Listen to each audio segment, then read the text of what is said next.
Cancer आप बाजार से खरीदते हैं, प्रयत्नशील रहते हैं कि मुझे कैंसर हो, तब जाके आपको कैंसर होता है। बाबा भरे हैं जो गौमूत्र से, गोबर से या किसी से तुम्हारा इलाज करेंगे, नाटक है। मिनिस्ट्री हमारी क्या है? Ministry of health and family welfare, स्वास्थ्य एवं परिवार कल्याण मंत्रालय। लेकिन बात किसकी होती है? बीमारी का इलाज करा दो, मेडिकल कॉलेज खोल दो, तो भाई इसको कर दिए ministry of sick and unfair. अगर कोई इंसान अपना फुल बॉडी चेकअप कराने भी जाता है और रिपोर्ट्स एकदम नॉर्मल आती तो उससे लगता है कि पैसे बर्बाद हो गए। हेल्थ केयर माफिया, बड़े बड़े कॉर्पोरेट हाउसेज जो है, डॉक्टर को एक प्यादा बना दिया हेल्थ केयर का। तो फार्मा कंपनी क्या चाहेगी? डॉक्टर ऐसा बनाओ जो बीमारी की दवा लिख सके, ऐसा डॉक्टर मत बनाओ जो स्वास्थ्य की बात करे। आमतौर पे लोग समझते हैं कैंसर मतलब जेनेटिक, जीन रिलेटेड। नहीं, सिर्फ 5 से 15% कैंसर जेनेटिक है। हवा दूषित, पानी दूषित, खाद्य पदार्थ दूषित, हर वातावरण में मिलावट। पहले आप अपने शरीर की मिट्टी को तैयार करते हैं, सॉइल, और उस पे सीड कैंसर का लाके आप तैयार करते हैं उगाने के लिए। कुछ तो हमारे नेता भी ऐसे हैं, महान लोग, जो कह देते हैं हम 4 ही घंटे सोते हैं। क्यों भाई सोते हो 4 घंटे? कॉकरोच तो 24 घंटे जगा रहता है, तो कॉकरोच क्या ज़्यादा काम कर रहा है? मैं कहता था आज समाज में सर उठा के वही चलता है जिसके मोबाइल में व्हाट्सएप नहीं है। ऐसे घुसे रहते हैं। लोगों को ये रियलाइज भी होता है कि उनका बहुत समय खराब हो रहा है फोन में। ज़ॉम्बी स्क्रॉलिंग उसको कहते हैं। On an average every human being scroll thumb से 12 किलोमीटर थंब से स्क्रॉल करता है। बच्चा था, ब्रेस्ट फीडिंग मिल्क में उसके प्लास्टिक मिला था। Human stomach has become ocean, समुद्र, ओशन ऑफ माइक्रोप्लास्टिक। रोटी डायरेक्ट फ्लेम पे बनाते हैं गैस के, तो उससे कैंसर हो सकता है। नॉर्थ में माउथ कैंसर कॉमन है, लंग कैंसर कॉमन है। हर कैंसर को नोटिफाइबल कर दो आधार कार्ड से लिंक, या कोई भी कैंसर आईडी कर दो। आधार कार्ड सिंपलिस्ट है क्योंकि सबके पास है, तब जाके प्रॉपर रिपोर्टिंग होगी। Air pollution, water pollution. Air pollution सबसे बड़ा दिल्ली एनसीआर में कैंसर का कारण हो चुका है। डॉक्टर जो इलाज कर रहा है कैंसर का, वो कैंसर का डॉक्टर होना चाहिए। जो डॉक्टर इलाज कर उसकी डिग्री देखो कि कैंसर की डिग्री है कि नहीं है। मगर बहुत सारे लोग इससे ऑफेंड हो जाएंगे। ऑफेंड हो जाए, कैंसर का मतलब डेथ होता है। डेथ होता है ये मान के चलते हैं, जो कि गलत है। ये भी पॉडकास्ट में क्लियर करते चलें कि कैंसर का मतलब डेथ होता है, ये गलत है। क्या कुछ ऐसे फूड आइटम्स हैं जिनको खाने से कैंसर होने का रिस्क कम होता है? रीजनल, सीजनल, देसी, बैक टू बेसिक्स। कहता हूँ कि डॉक्टर अपने नाम के नीचे 2 ही शब्द लिखे कि जनरल कैटेगरी से क्वालिफाई किया और सरकारी कॉलेज से पढ़ा। तो देखो मरीज किसके पास जाते हैं? नेता बीमार होते हैं, किसको ढूंढ के जाते हैं? जो सरकारी कॉलेज से पढ़ के आए।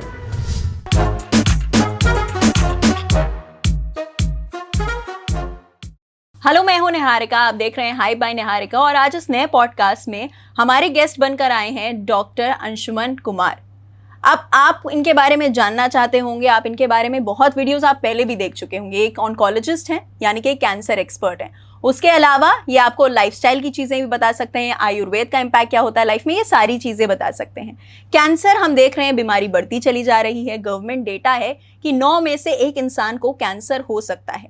तो आपके जितने भी छोटे बड़े सवाल हैं कैंसर से रिलेटेड, आज हम उन सब पर डिस्कशन करेंगे। वेलकम करते हैं sir. Thank you. Thank you sir. हम लोग बहुत सीरियस कॉन्वर्सेशन स्टार्ट करें उससे पहले एक छोटा सा सवाल, क्योंकि हम लोगों के लिए कैंसर एक बीमारी है। हम लोग जैसे ही सुनते हैं तो हमें लगता है हाय भगवान कैंसर हो गया। बॉडी में क्या होता है जब किसी को कैंसर डिटेक्ट होता है, तो क्या चेंजेस आ चुके होते तब तक? बिल्कुल ठीक बात है आपने जो बात कही। कैंसर शब्द सुनते लोगों को लगता है कि मौत का फरमान है। बिल्कुल ऐसा नहीं है। आम बीमारी की तरह कैंसर भी एक बीमारी है, और कायदे से पूछिएगा तो मैं कहूँगा कैंसर बीमारी ही नहीं है। और इसको मैं समझाऊंगा मैं क्यों कहता हूँ ऐसा कैंसर बीमारी नहीं है। तो इसकी परिभाषा से शुरू करते हैं। मेडिकल की परिभाषा कैंसर की है, abnormal purposeless growth of our own body cells with the potential to migrate from one organ to another is cancer। मतलब असामान्य, उद्देश्य विहीन, बेतरतीब शरीर की कोशिकाओं की वृद्धि होना और एक अंग से दूसरे अंग में जाने की क्षमता प्राप्त कर लेना, यही कैंसर है। अब इसको साधारण लैंग्वेज में लोग कैसे समझेंगे? मान लीजिए दिल्ली की आबादी 3 करोड़ है, सभी लोग रह रहे हैं, अपने घर में रहते हैं, लॉ एंड ऑर्डर मानते हैं, रोड पे चलते हैं, रेड लाइट फॉलो करते हैं, सारी कुछ ठीक चल रही थी। हमारे बीच के कुछ लोग आतंकवादी बन जाए। हमारे बीच के लोग मतलब हमारे अंदर की कोशिकाएं ही टेररिस्ट बन गई, और ये हमारे शरीर के अंदर दूसरी कोशिकाओं को मारने लगे। एक राज्य से दूसरे राज्य, एक देश से दूसरे देश जाने लगे। मतलब मेटास्टेसिस, कैंसर फैलने की प्रक्रिया, यही कैंसर है। लेकिन अब सोचिए कि लोग आतंकवादी बने क्यों? अगर प्रताड़ना उनकी ज़्यादा बढ़ जाए, एक बार 2 बार टॉलरेट करेंगे, मतलब बॉडी का डिफेंस सिस्टम जो पुलिस सिस्टम है वो उसको करेक्ट कर देगा। लेकिन एक समय ऐसा आएगा उनके पास हथियार बहुत स्ट्रांग हो गया, पुलिस सिस्टम को चकमा दे दिया और हथियार चलाने लगे, कैंसर है। मतलब आपने अपने ऊपर बहुत लंबे समय तक शरीर को प्रताड़ित किया, अत्याचार करते रहे, शरीर ने पूरे टाइम सिग्नल दिया कि आप ठीक हो जाओ, अच्छा नहीं कर रहे हो, आप माने नहीं। आपकी कोशिकाएं कैंसर का रूप ली, बढ़ने लगी और एक ट्यूमर का रूप लिया, फैल गया, ये कैंसर है। मतलब कहीं से कुछ नहीं आया, आपने बाहर से सिर्फ उसको प्रताड़ना दी, कोशिकाएं अपनी हुई लेकिन आपके कंट्रोल से बाहर चली गई, कैंसर है। अब कहें कैंसर आप बाजार से खरीदते हैं, पहली बात, बड़ी मेहनत करते हैं कैंसर आप बनाने के लिए और तत्पर प्रयत्नशील रहते हैं कि मुझे कैंसर हो, तब जाके आपको कैंसर होता है। अब सोच रहे हैं कोई चाहेगा ऐसा, लेकिन आप रोज कर रहे हैं। जैसे? सिर्फ जागरूकता की कमी है कि लोगों को पता ही नहीं मैं ऐसा क्या कर रहा हूं जो कैंसर मैं बाजार से खरीद के लाता हूं या प्रयत्नशील रहता हूं कैंसर बनाने के लिए। कैंसर नहीं होना सामान्य, हमारी कोशिकाओं, हमारे शरीर की संरचना ऐसी है कि कैंसर नहीं हो, लेकिन हम पूरी कोशिश करते हैं कि कैंसर हो जाए, कैंसर हो जाए, कैंसर हो जाए, तो कैंसर तो होगा ही। कहा जाता है भगवान को भी बहुत बार बार बुलाओगे तो भगवान आ जाते हैं। अब क्या है, असामान्य आपके दिनचर्या में बदलाव हो जाए, ऋतुचर्या में बदलाव हो जाए। हालांकि मॉडर्न मेडिसिन जिसका मैं डॉक्टर हूं उसमें इस बात की चर्चा नहीं होती है, आयुर्वेद में इसकी चर्चा है। दिनचर्या मतलब डेली रूटीन आपका कैसा होना चाहिए, ऋतुचर्या सीजन के हिसाब से क्या क्या बदलाव होना चाहिए। अब उदाहरण के तौर पे रात किस लिए बनी है, सोने के लिए, दिन जगने के लिए। अब एक एक चीज लोग सोच ले, रात में 2 बजे आप ऐप बेस्ड फूड मंगवा के प्लास्टिक के डब्बे में गर्म खाना खा रहे हैं, क्या आपके दिनचर्या का हिस्सा था? नहीं। हमारा होमोसेपियंस जो हम आज इंसान हैं, इसकी बॉडी डेवलप हुई ऐसी नहीं हुई थी, रात में सोने के लिए डेवलप हुई। अच्छा, स्त्री को एक सर्टेन एज पे बच्चा करना था, एक्टिविटी होनी थी, पुरुषों को फिजिकल एक्टिविटी करनी थी। आज क्या हालत है, इंसान एक स्वस्थ बच्चा होता है किशोरावस्था तक, बाद में उसका मध्य प्रदेश बड़ा हो जाता है, पेट बड़ा हो गया, ओबेसिटी मेन कारण कैंसर का, उत्तर प्रदेश खाली हो गया, दिमाग से कुछ नहीं करता है तो इसको शराब और तंबाकू में ढकेल देता है, और दक्षिण प्रदेश घुटना कमजोर हो जाता है, डॉक्टर घुटना बदल देता है। तो अगर आपका सारा प्रदेश ही खराब हो गया तो कैंसर का तो घर आपने बना लिया, तो आप इनवाइट करते हैं। इसी तरह से जब इंसान देखे कि हमारी जरूरत कितनी थी, इंसान की जरूरत कितनी है, मन की शांति, सुपाच्य भोजन और चैन की नींद, बाकी की मेहनत और मुशक्कत दिखावे के सामर्थ्य इकट्ठा करने में जाया करते हैं। जरूरतें बहुत कम है, जिंदगी बहुत सीमित। अगर इस फॉर्मूला पे चले जाएं, मिनिमलिज्म का फॉर्मूला है, बैक टू बेसिक्स। आप देखिएगा कैंसर नहीं, 4 जो टॉप की बीमारियां भारत में बढ़ी है, जो 70% अस्पताल का लोड है, cancer, diabetes, heart attack, hypertension, ये चारों बीमारियां कम हो जाएगी। लेकिन कहिएगा कि कौन इंटरेस्टेड है इसमें? ना तो पब्लिक इंटरेस्टेड है, ना सरकार इंटरेस्टेड है, ना डॉक्टर अस्पताल इंटरेस्टेड है। क्यों? फास्ट फूड कल्चर हो गया। पब्लिक को हर चीज जल्दी में चाहिए, डॉक्टर को लगता है कि जब तुम्हें जल्दी है तो हम फीस दे रहे हैं, दवा लो जाओ। सरकार कह रही है कि कौन इतना लॉन्जेविटी वेलनेस की बात करे, हम ज़्यादा मेडिकल कॉलेज, ज़्यादा एम्स बना देते हैं, ज़्यादा अस्पताल खोल देते हैं, तुम इलाज करा लो। और उसके ऊपर हमारे यहाँ तो चेरी और बहुत सारा डेकोरेशन किया हो केक का, बाबा थेरेपी भी है कि अगर हम ना कर पाएँ तो बाबा भरे हैं जो गौमूत्र से, गोबर से या किसी से तुम्हारा इलाज करेंगे। नाटक है, उससे होगा नहीं। तो ये टोटल एक कंफ्यूज्ड एंड क्लटर सिस्टम हो गया है हेल्थ के नाम पे, जो कि हेल्थ नहीं है। हेल्थ की परिभाषा क्या है? स्वास्थ्य की परिभाषा मॉडर्न साइंस कहता है not mayor absence of disease, सिर्फ बीमारियों का नहीं होना स्वास्थ्य नहीं है। Physical, mental and social wellbeing.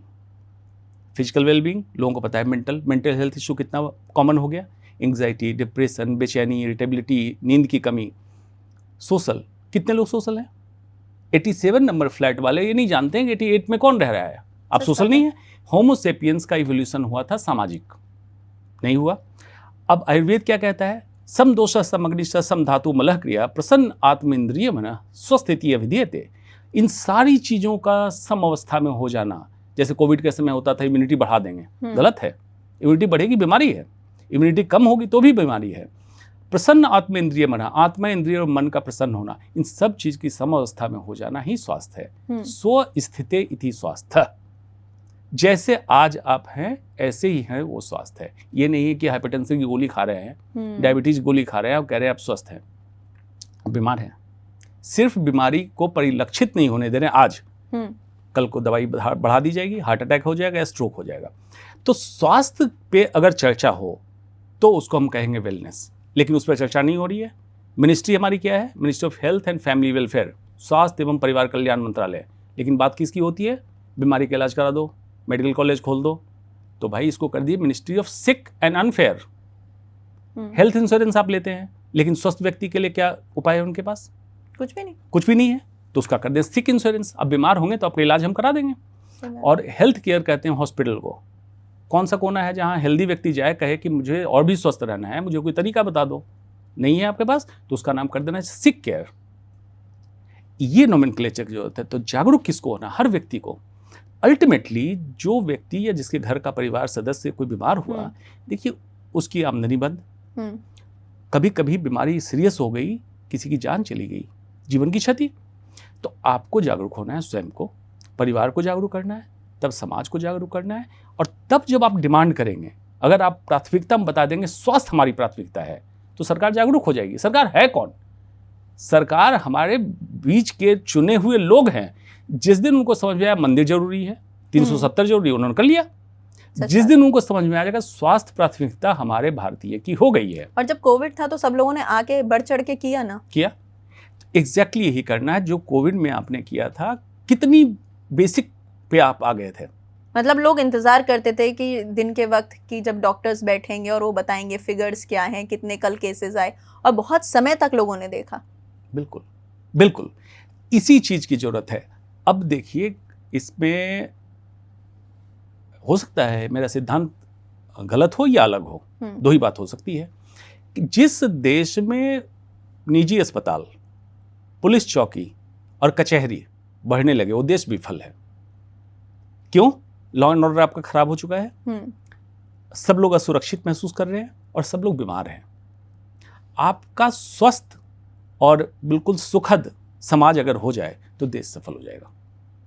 तो हमें बात उसकी करनी है, वेलनेस लॉन्जेविटी की। अगर व्यक्ति फिजिकली या मेंटली दोनों हेल्दी हो जाए तो लड़ाई क्यों करेगा? फसादी नहीं करेगा। आप उसे लड़ने भी जाएंगे, कहेंगे क्यों लड़ रहे हो मुझसे? बुद्ध क्या कहते थे? उंगली वाले ने कहा कि तुम रुक जाओ, तो बुद्ध ने कहा मैं तो रुक गया, तुम कब रुकोगे? ये हमारा भारत था।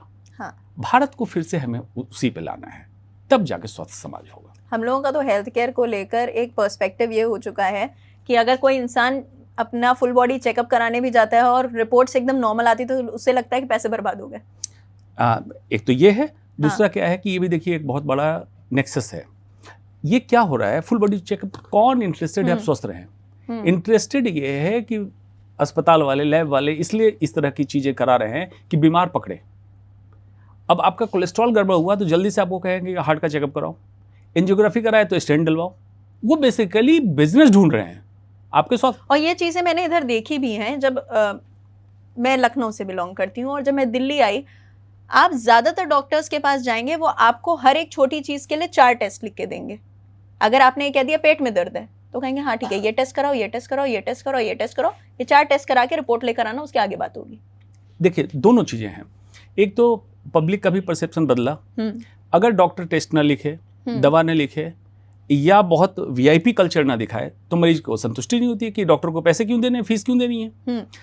डॉक्टर का कल्चर क्या हुआ कि कुछ टेस्ट वाकई जरूरी है तो डॉक्टर अगर हिस्ट्री ले, मतलब डिटेल पूछे कैसे क्या तकलीफ हो रही है आपको, उसके बाद डिटेल आपका रहन सहन, दिनचर्या समझे, उसके बाद अगर जांच लिखता है तो आपके फायदे के लिए लिख रहा है। डॉक्टर इसलिए डरता है कि अगर ना लिखो और कुछ निकल जाए इसको तो बाद में कहेगा कि डॉक्टर साहब आपने मिस कर दिया। तो दोनों में सामंजस्य की जरूरत है। इसीलिए डॉक्टर पेशेंट रिलेशनशिप हम बोलते थे कि दोनों में ट्रस्ट बिल्डिंग इतनी अच्छी होनी चाहिए डॉक्टर और मरीज में। भाई डॉक्टर अच्छा लग रहा है तब इलाज करो ना उससे, और डॉक्टर को भी मरीज अच्छा लग रहा है तो उससे इलाज करें। ये हमारे आयुर्वेद में है कि उनका इलाज ना करें जो मरीज आप पे विश्वास नहीं कर रहा, उनका इलाज छोड़ दें।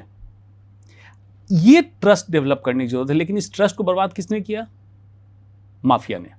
हेल्थ केयर माफिया, बड़े बड़े कॉर्पोरेट हाउसेज जो है और डॉक्टर को एक प्यादा बना दिया हेल्थ केयर का कि तुम्हारी औकात ये है कि यहाँ बैठो और जो हम कहते हैं वो करो। डॉक्टर इसके लिए नहीं बना है। डॉक्टर एक स्वास्थ्य का रक्षक है, स्वास्थ्य का रक्षक है, बीमारी का नहीं।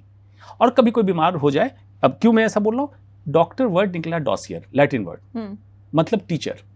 डॉक्टर का मतलब शिक्षक था कि हमें समाज को शिक्षित करना था, जागरूक करना था, और फिर कोई बीमार हो जाए तो उसका इलाज भी कर देते। लेकिन मॉडर्न मेडिसिन डोमिनेट कर गया। 432 BC में हिप्पोक्रेट जो हमारे मॉडर्न मेडिसिन के फादर हैं, उन्होंने इसको ऑर्गेनाइज किया।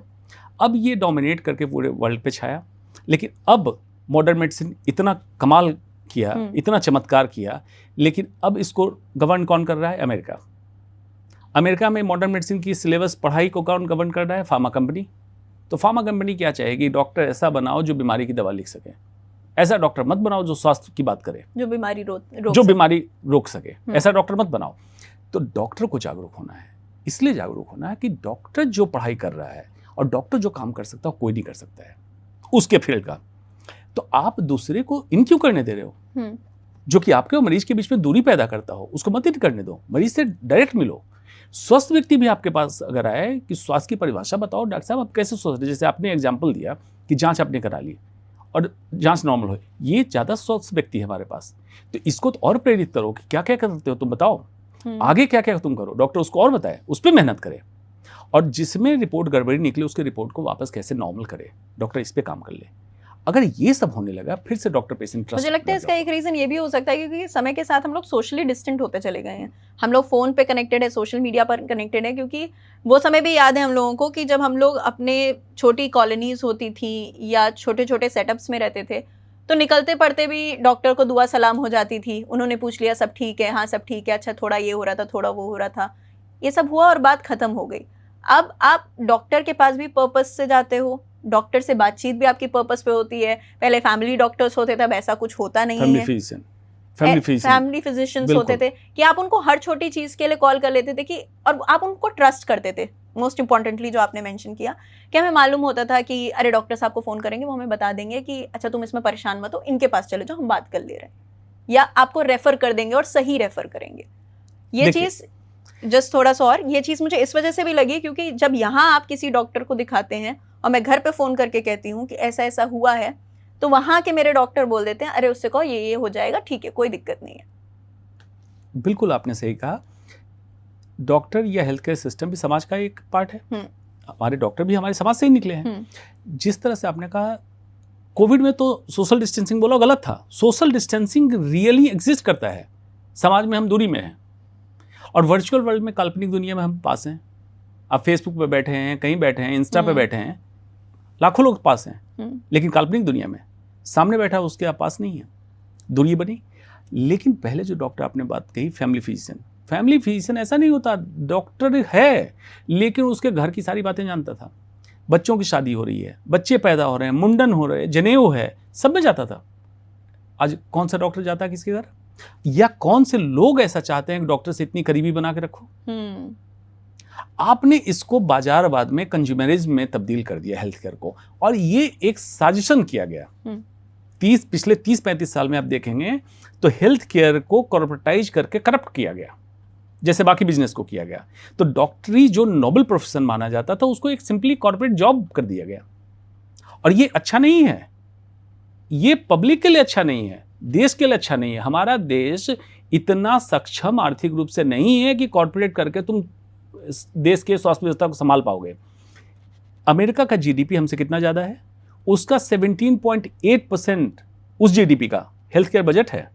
हमारा इतना छोटा जीडीपी अमेरिका की तुलना में, इसका 1.9% हमारा हेल्थ बजट है। हम कहाँ स्टैंड करेंगे? तो हमें तो ये कॉन्सेप्ट रखना पड़ेगा कि डॉक्टर इंटीग्रल पार्ट आपके समाज का, आपके फैमिली का होना चाहिए। डॉक्टर का मैक्सिमम आउटपुट आप लो अपने स्वास्थ्य सेवाओं को, मतलब स्वास्थ्य व्यवस्था को कैसे आप स्वस्थ रहें उसको दुरुस्त करने में, और बीमार हो तो आपका इलाज करने में। मेरे कई जानने वाले फिल्म इंडस्ट्री में, बॉलीवुड में, बॉम्बे में हैं, और कभी कभी इन चीज़ों के लिए डेंगू हो गया, टाइफाइड हो गया, तो मैं कहता हूँ कि एक बार तो मैं तो कैंसर से हूँ, मुझे क्यों फ़ोन कर रहे हो? तो कहते हैं कि मजाक मत कीजिए, आप बताइए कि मुझे करना क्या है। तो मैं कहता हूँ घर पे रहो, नारियल पानी लो, 3 दिन बाद करा लेना, प्लेटलेट ठीक हो जाएगा। ठीक हो, वहाँ डॉक्टर ने उसको बता दिया VIP सिंड्रोम में भर्ती करो, आईसीयू में रखेंगे, ये करेंगे। बोला कि इन्होंने ऐसा क्यों बताया? मैंने कहा उनसे तुम उस ताल्लुकात में नहीं हो, तुम गए हो एक कॉर्पोरेट जॉब करता हुआ डॉक्टर के पास और मुझे फोन कर रहे हो परिवार की तरह। अंतर इतना ही है। इसीलिए हर 10 फैमिली को चाहिए एक किसी डॉक्टर से फैमिली रिलेशन रखो। फैमिली रिलेशन से मतलब है कि आपका फैमिली फिजिशियन टाइप हो, बेशक किसी ब्रांच का डॉक्टर हो, MBBS सबने कर रखी है, यही आपको गाइड करेगा। और ये हैंड होल्डिंग है। एक डॉक्टर की लाइफ कितनी होगी? मतलब पढ़ के डॉक्टरी करने आया और तब से जब तक डॉक्टरी करेगा 40 साल, सिर्फ 40 साल। तो 40 साल में जितना हम समाज को जो कुछ दे सके हम दे दें। 30-32 साल में एक डॉक्टर की उम्र शुरू होती है, करियर शुरू होता है, मैक्सिमम 75 साल तक काम कर लेगा। तो डॉक्टर देने को तैयार है, आप डॉक्टर का हैंड होल्ड कर लो। अब पहले गांव से लोग आते थे, दूध लेके आते थे, घी लेके आते थे, चावल लेके आ जाते थे। ये रिलेशन आपने रखा डॉक्टरों के साथ।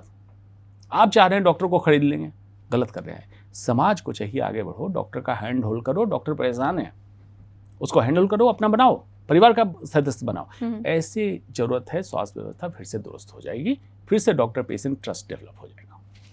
बहुत खूबसूरत बात कही है आपने।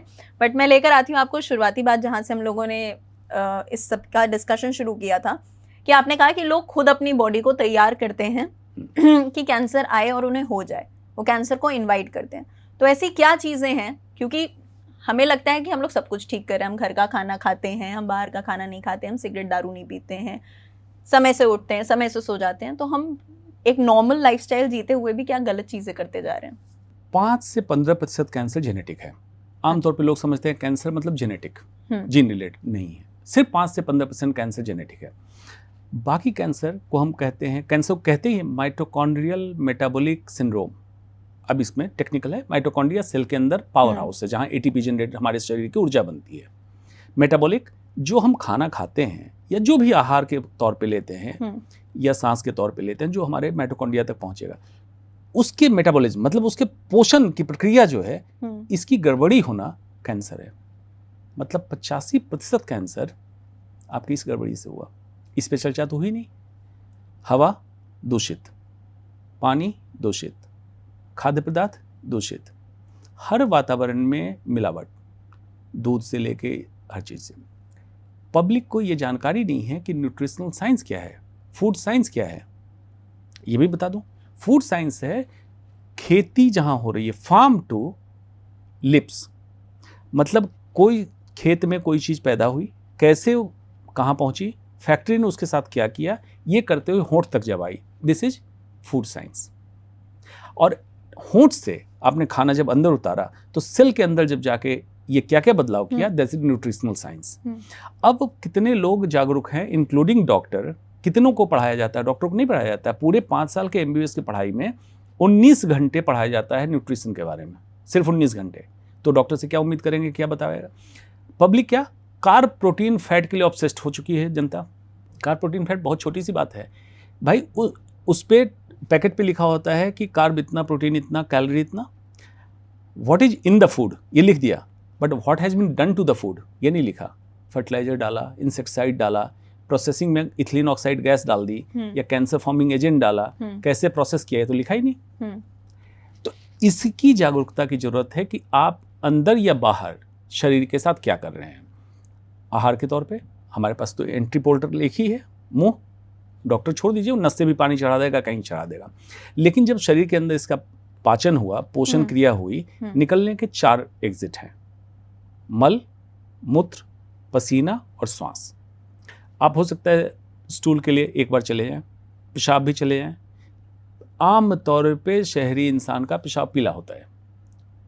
अब उसमें उनको जागरूक होना है कि पानी से जस्ट स्लाइट येलो, जिसको स्ट्रॉ कलर कहते हैं, ये पेशाब स्वस्थ व्यक्ति का पेशाब का रंग है। इसको ध्यान दीजिए। स्टूल हर दिन मिनिमम 2 बार इंडियन फूड के लिए चाहिए कि आपको खुल के आप टॉयलेट जाते हो और मल आपका क्लियर होता हो, तो पेट के कैंसर से बचेंगे। उसके बाद श्वास की मैंने बात कही। कितने लोग हैं जो एरोबिक एक्सरसाइज फॉर्म में करते हैं जिनकी श्वास तेज चलती हो थोड़ी देर, तो डिटॉक्सिफाई नहीं हुआ। और पसीना, स्वेटिंग, इतने पोर्स हैं हमारे, कई टॉक्सिन्स स्वेट ग्लैंड से ही निकल सकते हैं, ये नहीं निकलता है। और ये जमा टॉक्सिन, जहर ही कैंसर का कारण है या डायबिटीज या हार्ट डिजीज का कारण है। तो ये लोगों को पता नहीं है। फिर किस समय क्या खाना है, कब जगना है, कब सोना है, सर्कैडियन रिदम। नर्सेज स्टडी हुई यूके में कि जो महिला रात को जगी रहती है और दिन को सोती है, उनमें ब्रेस्ट कैंसर का इंसिडेंस बढ़ा। तो फिर इस स्टडी को और बढ़ा किया गया, देखा गया कि जो व्यक्ति सर्कैडियन रिदम, जगने सोने की प्रक्रिया सूर्यास्त और सूर्योदय के हिसाब से नहीं कर रहा है, उसमें कैंसर की तादाद बढ़ी। तो ये तो बिल्कुल प्रूव है, अब तो मेडिकल साइंस भी मानने लगा। ऋतु के हिसाब से, फिर रीजन के हिसाब से। अब दिल्ली में रहने वाला व्यक्ति इंडोनेशिया से कीवी मंगवा के खा रहा है, क्या जरूरत है खाने की? उनके लिए मैं कहता हूँ रीजनल खाओ, सीजनल खाओ। जिस ऋतु में जो सब्जी जो फल हो रहा है और आपके एरिया में हो रहा है, आपके एरिया में अमरूद होता है, पपीता होता है, आप खाओ उसको। आपको क्यों इंपोर्टेड फ्रूट खाना है? आप कभी भी महंगी चीज लेके स्वस्थ खाना खाओ तो इसकी जानकारी नहीं है, ये जानकारी होनी चाहिए। इस तरह से करते करते आप देखो कॉस्मेटिक का इस्तेमाल, बहुत सारे कॉस्मेटिक इसमें लेड है, पैराबेन है, थैलेट्स हैं, और महिलाएं नाराज हो जाएंगी सुन के। हेयर कलर, अब भाई उम्र हो रही है तो इसकी नेचुरल प्रक्रिया है ना, प्राकृतिक है कि बाल आपके सफेद होंगे, उसको किस लिए काला करना है आपको? एक तरह से मानसिक रूप से आप रुक चुके हैं कि आप बच्चे रहना चाहते हैं, तो जाइए आप क्लास 3rd में पढ़िए, और नहीं तो उम्र के साथ एक्सेप्ट कीजिए, मतलब एज ग्रेसफुली। तो केमिकल का एक्सपोजर नहीं हुआ, आप बीमारी से बच गए। जितने पैराबेन, थैलेट, जितने कॉस्मेटिक आप इस्तेमाल करते हैं, लिपस्टिक, लेड की मात्रा होती है। इस तरह से करते करते आप देखेंगे तो पता चलेगा कि कितनी मेहनत करते हैं रोज कैंसर लाने में। आप कहिएगा कि क्या करें सर, ये तो एंडलेस लिस्ट आप बता रहे हैं, मतलब सब में कैंसर है। यस, डोज और ड्यूरेशन दो थियरी है कि किसी चीज की मात्रा कितनी मिली और कितने लंबे समय तक आपको मिल रही है, वो कैंसर का कारक होगा। एंड दूसरी है सीड एंड सॉइल थियरी, मतलब पहले आप अपने शरीर की मिट्टी को तैयार करते हैं, सॉइल, और उस पे सीड कैंसर का लाके आप तैयार करते हैं उगाने के लिए, और इसको जिस दिन एप्रोप्रिएट एनवायरमेंट, वातावरण मिला, उस दिन ये पनपने लगा। तो इंसान को सिंपल क्या करना है, डरने की जरूरत नहीं है, एंडलेस लिस्ट नहीं है, सिंपली है बैक टू बेसिक्स। हमारी ज़रूरतें जितना हो सके प्राकृतिक खाना खाएं। अब लोग कहेंगे कि जाके ऑर्गेनिक ब्रांड लगा हुआ कुछ लेके आ जाते हैं, कुछ नहीं ज़रूरत है। 10 फैमिली जोड़िए, दिल्ली एनसीआर में रहने वालों के लिए 10 फैमिली जोड़िए, किसी गांव से संपर्क कीजिए, वहाँ जाइए, किसानों से डायरेक्ट संपर्क कीजिए कि मेरे लिए आप उपजाओ, साल में इतनी हमारी ज़रूरत है, आप इसमें फर्टिलाइजर, इंसेक्टिसाइड मत डालो, उपज ज़्यादा हो, कम हो, नुकसान हो, फ़ायदा हो हमारा। 10 फैमिली रोटेशन पे हर महीने चला जाए, आउटिंग हो गई फैमिली की, पिकनिक आपने कर ली, सही खाना मिल गया, 200 फैमिली के लिए महीने का राशन आप ले आइए, आप दिल्ली में आराम से रहिए। एक छोटा सा आटा चक्की घर पे रख लीजिए, वहीं पे आप आटा तैयार कर लीजिए 1-2 किलो। अब देखिए आटे की बात आप सुनिए, पैकेट का आटा लाइए, 2 महीने आप रखे रहिए, कीड़ा नहीं लगेगा। लेकिन अपना गेहूं, अपना बाजरा, ज्वार, किसी का आटा बनाइए, 15 दिन में कीड़े लग जाएंगे। क्यों? कीड़ा एक लिटमस टेस्ट है जो बताता है कि ये खाने योग्य है। कीड़ा नहीं लग रहा है, मतलब उसमें इंसेक्टिसाइड की मात्रा इतनी रख दी गई कि कीड़ा आ ही नहीं सकता है, तो इंसान क्यों खा रहा है? तो रोज हम खा रहे हैं। प्लास्टिक के बोतलें फ्रिज में भर दी आपने, माइक्रोवेव में खाना गर्म कर लिया, बेसमय खाना खाया, प्लास्टिक के डब्बे में खाना आता है गर्म आपका, उससे paraben, phthalates, BSA, bisphenol A leach कर रहा है, ये कैंसर का कारक है। फिर खाना बच गया, आपने फ्रिज में रख दिया, अगले दिन सुबह बच्चा जगह, कहा कि जो बचा हो उसी को गर्म करके खा लो, उसको माइक्रोवेव में गर्म किया और फर्दर केमिकल लीच हुआ। एक तो सर्कैडियन रिदम डिस्टर्ब, रात को जगे रहे, प्रोसेस्ड फूड खाया, processed food is equal to poison. तो कैसे अब लोग याद रखेंगे? नोवा क्लासिफिकेशन है, नोवा 1, 2, 3, 4 ब्राजील का। 3 processed food, type 3 and type 4 ultra processed food, इसको कहा गया पॉइजन। मतलब उसमें से आप सो कॉल्ड आपका खाने का आइटम रखा, लेकिन स्वस्थ रखने का आइटम निकाल दिया गया, जैसे फाइबर निकाल दिया गया, मल्टीविटामिन, एंटीऑक्सीडेंट निकाल दिया गया। तो अब इंडियन कैसे लिस्ट करें? 3 रसोई याद रखें। भगवान की रसोई, प्राकृतिक चीजें एज इट इज जो आप खा सकते हैं, भगवान की रसोई आपको स्वस्थ रखेगी। इंसान की रसोई, शुद्ध भारतीय भोजन, जिस परिवेश में आप पैदा हुए, आपके फोरफादर उसी परिवेश का जीन लेके आपको जेनेटिक मेमोरी दे चुके हैं, आप वही खाइए। अब लखनऊ के आप हैं, लखनऊ में आपका रोटी दाल सब्जी, आप किस लिए पिज़्ज़ा खाएंगी? मत खाइए। बिहार के लोग हैं, लिट्टी चोखा खाएं, किस लिए आपको खाना है इंपोर्टेड आइटम? तो उस खाने को अपने दिनचर्या में उतार लिया। इतना करने की जरूरत है। खाना कब खाना है? सूर्यास्त से पहले खत्म कर लें। ईटिंग विंडो एक कॉन्सेप्ट है इंटरमिटेंट फास्टिंग का, एक है ईटिंग विंडो का। ईटिंग विंडो का कॉन्सेप्ट है कि सुबह सूर्योदय के आसपास आप जग जाएं, फ्रेश होके योग प्राणायाम ध्यान करें, 4 घंटे के बाद फर्स्ट कंप्लीट मील आप खाएं। जो मैंने कहा जिस क्षेत्र से आपका ताल्लुकात है उस खाने को कंप्लीटली आप प्रॉपर खाएं। उसमें क्या, पहला खाएं फाइबर, मतलब साग सब्जी आपके प्लेट में जो हो, सलाद हो, इसको खाएं। Second followed by protein and fat, दाल घी डाल लें, दाल खाएं। लोग कहते हैं घी नुकसानदायक है, मतलब इतना ज़्यादा कन्फ्यूजन फैला दिया गया कि इंसान करे क्या। और उसके बाद कार्ब अगर लेना है तो थोड़ा सा लें, कॉम्प्लेक्स कार्ब लें, जैसे चावल एज इट इज हस्क निकला हुआ, बहुत वाइट चावल लेने की जरूरत नहीं है। गेहूं लेना है तो चोकर के साथ लेना, फाइबर के साथ जाए। कितना, 1 ग्राम पर किलोग्राम बॉडी वेट। 60 किलो का व्यक्ति है, 60 ग्राम कुक्ड राइस खाए, इतना सा होगा। अभी आप क्या खाते हैं? चावल, दाल और सब्जी। आपको करना है सब्जी दाल चावल, चेंज करना है। ये अगर करते हैं तो हमारा ग्लाइसेमिक इंडेक्स, खाने के बाद जो ब्लड शुगर लेवल बढ़ता है उसके कारण इंसुलिन बढ़ता है, इंसुलिन के रिपीटेड स्पाइक से कैंसर बढ़ता है, फैटी लिवर बढ़ता है, पॉलीसिस्टिक ओवेरियन डिजीज, डिमेंशिया, बच्चों में अटेंशन डेफिसिट डिसऑर्डर ADHD, इसकी समस्या बढ़ी, कम हो गया। फाइबर आपने पहले ले लिया तो सडन एब्जॉर्प्शन कम हुआ। फ्रूट खाएं, सीजनल और रीजनल, फ्रूट जूस ना लें क्योंकि फाइबर निकाल दिया, sudden glucose spike, fructose spike होगा, इसको कम करने की जरूरत है। अगर इस तरह की चीज़ों को आप अपने जीवन में उतारेंगे तो फर्स्ट मील 4 घंटे बाद कर लिया और सेकेंड मील इससे 6 घंटे के अंदर आप कर लें तो 2 बार आपने खाना खाया मैक्सिमम।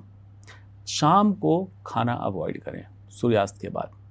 मैं ऐसे टिप्स दे रहा हूँ, जो लोग बेचैन रहते हैं कि फिट रहने के लिए जिम करें, कुछ करने की जरूरत नहीं होगी, घर में योगा करें, जिसका मैं हर समय फॉर्मूला देता हूँ। मेरा फॉर्मूला है 4 पिलर ऑफ हेल्दी लाइफ।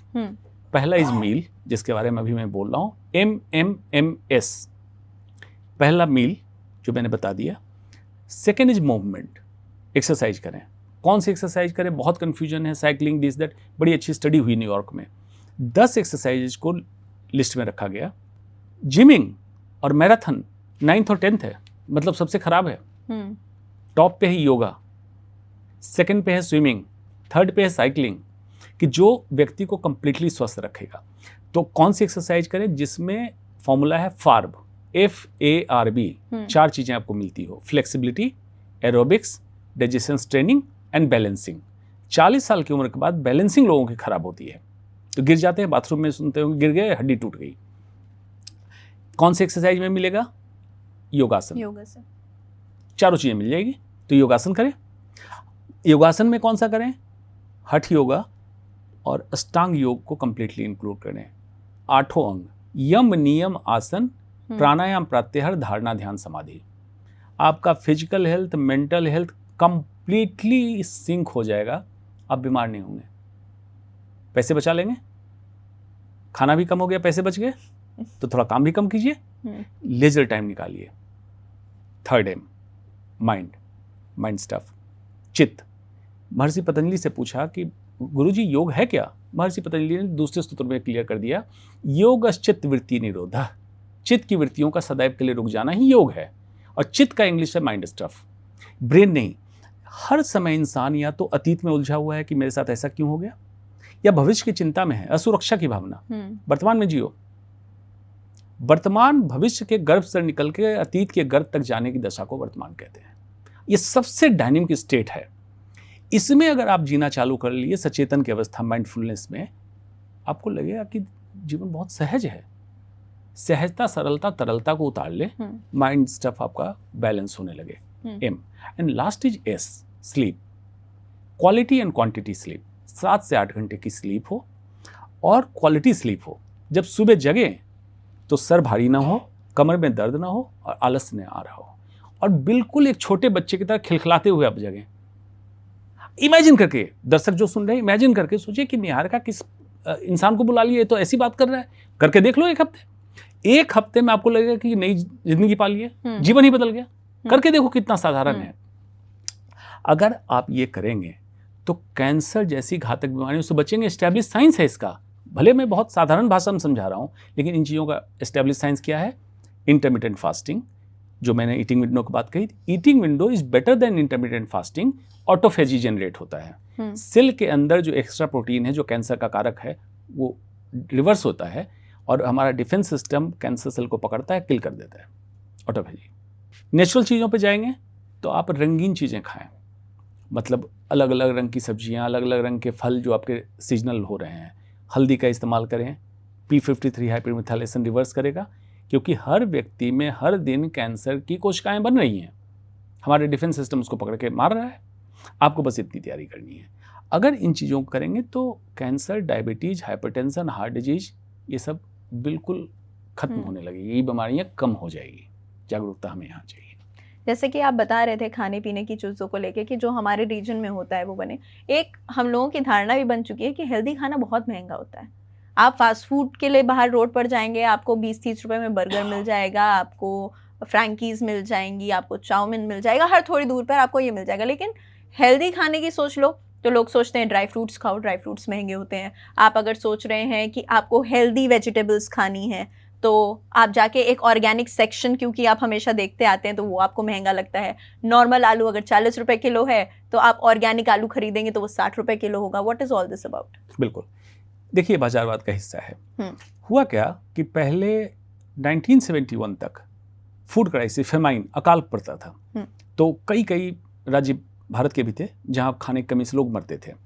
तो इसका सोल्यूशन फूड इंडस्ट्री ने अच्छा सोचा कि किस तरह से ऐसा प्रोसेस करें कि वर्ल्ड को फूड अवेलेबल कराएं और एट द सेम टाइम लोग खाने की कमी से ना मरें।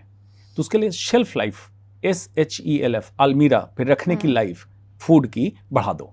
पहला कॉन्सेप्ट फूड इंडस्ट्री का ही है। क्या कहा? फाइबर निकाल दो, मतलब आटे से चोकर निकाल दो। हर प्रोसेस फूड को करने के लिए जो उसका एलिमेंट हमारे लिए स्वास्थ्यवर्धक था वो फूड को जल्दी खराब करता था। लेकिन सेल्फ लाइफ, SELF, व्यक्ति की जिंदगी कम हो गई उस खाने से। ये फूड इंडस्ट्री ने सोचा नहीं, तो ये हुआ। अब क्या हुआ, उस समय ज्वार, बाजरा, रागी, इस तरह की चीजें आप कहते हैं मजदूर को खाने की चीज है। फ्लैक्सीड, अलसी, उसका तेल मजदूर को खिलाते थे आप सरसों का तेल खाते थे या घी खाते थे। आज फ्लैक्सीड महंगा आप खरीद रहे हैं। आगे बैक टू बेसिक्स। अब जब बैक टू बेसिक्स आया तो बाजार ने सोचा कि ये तो उल्टा हो गया, पैक्ड फूड तो कोई लेना नहीं चाह रहा है, इस फूड को ऑर्गेनिक करके अब बेचो, बाजारवाद इसमें है। तो बेवकूफ़ी तो आपने करी। दिल्ली में रहने वाले को मैं कहता हूँ 100 किलोमीटर इधर उत्तर प्रदेश, उत्तराखंड या हरियाणा की तरफ बढ़ें।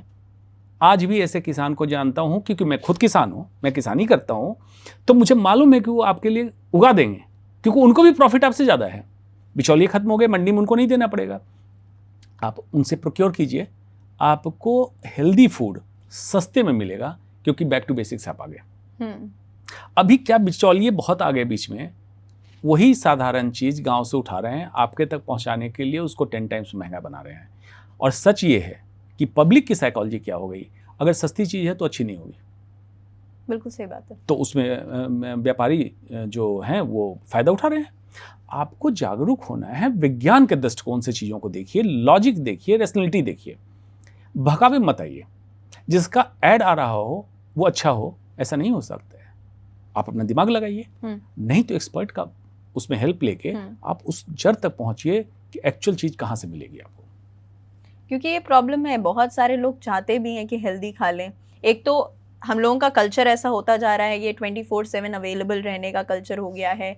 राउंड द क्लॉक जो काम होने लगा है कि हर ऑफिस में एक मॉर्निंग शिफ्ट होती है, एक नाइट शिफ्ट होती है। जैसे कि आपने कहा कि हम दिन का काम दिन में कर रहे हैं, रात को आप सो रहे हैं, वो हो ही नहीं पाता। अगर हम लोग सोच भी लें, बच्चे हैं, कॉलेज से निकले हैं, ना सिर्फ मीडिया में इंजीनियर्स हैं आजकल, सब जगह कॉर्पोरेट्स हैं।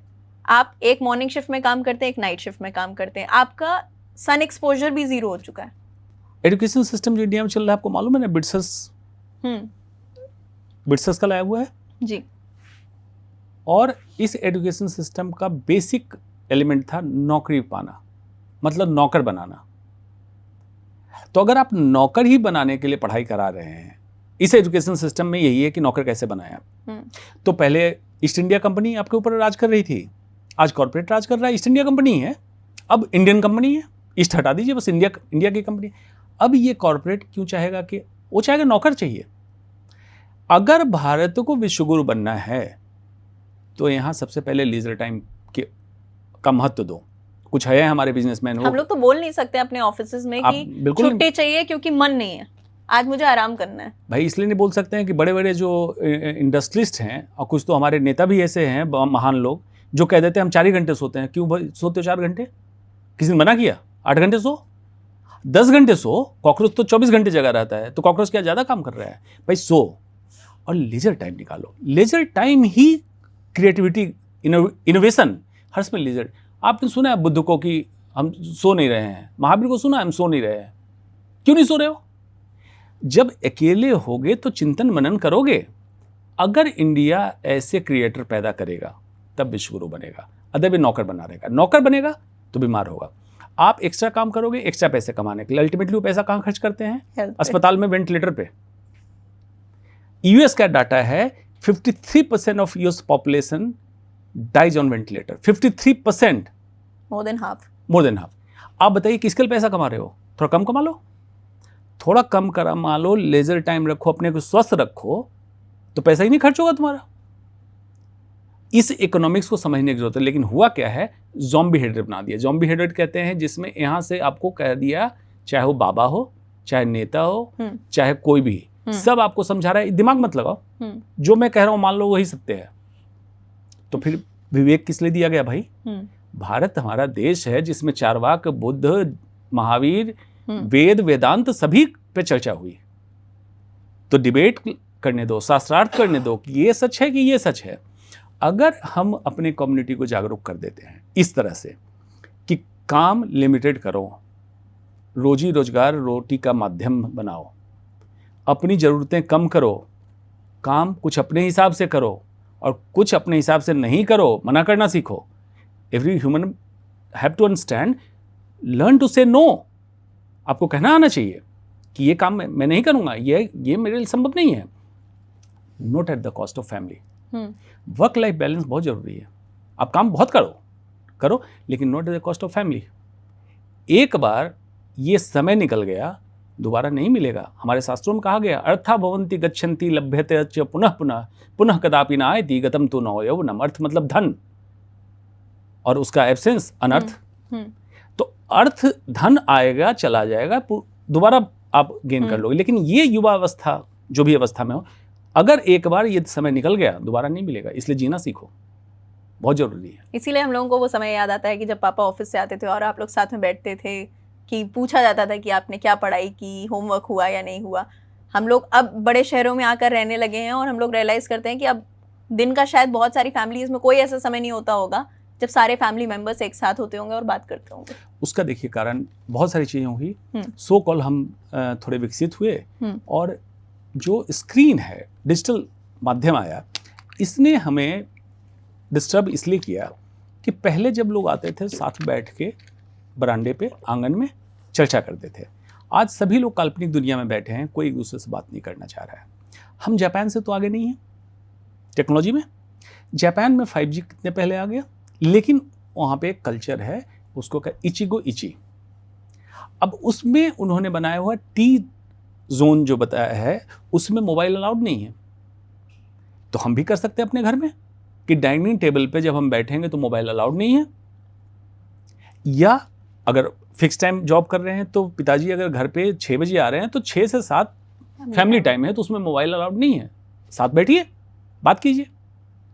अगर छोटे छोटे बदलाव अगर करें तो आपको पता चलेगा मोबाइल में डोपामिन रश होता है, जैसे स्मोकिंग में है, सेक्स में है, पोर्नोग्राफी में है, अल्कोहल में है, सारी चीज़ें। डोपामिन ये कहता है मॉलिक्यूल ऑफ मोर, और लाओ, आप उलझे रहेंगे।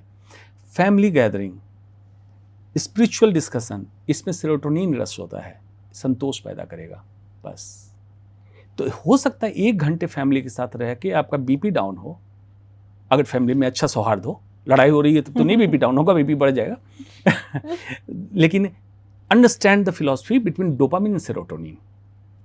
अगर इस फिलॉसफी को उतारें तो मोबाइल को अपने जीवन से कम करें, पूजा के स्थल पे ना लाएं, ध्यान के स्थल पे ना लाएं, खाने की जगह पे ना लाएं, और पूरे दिन में एक समय हर इंसान नो मो फ़ोन पे आ जाए, नो मोबाइल फ़ोन।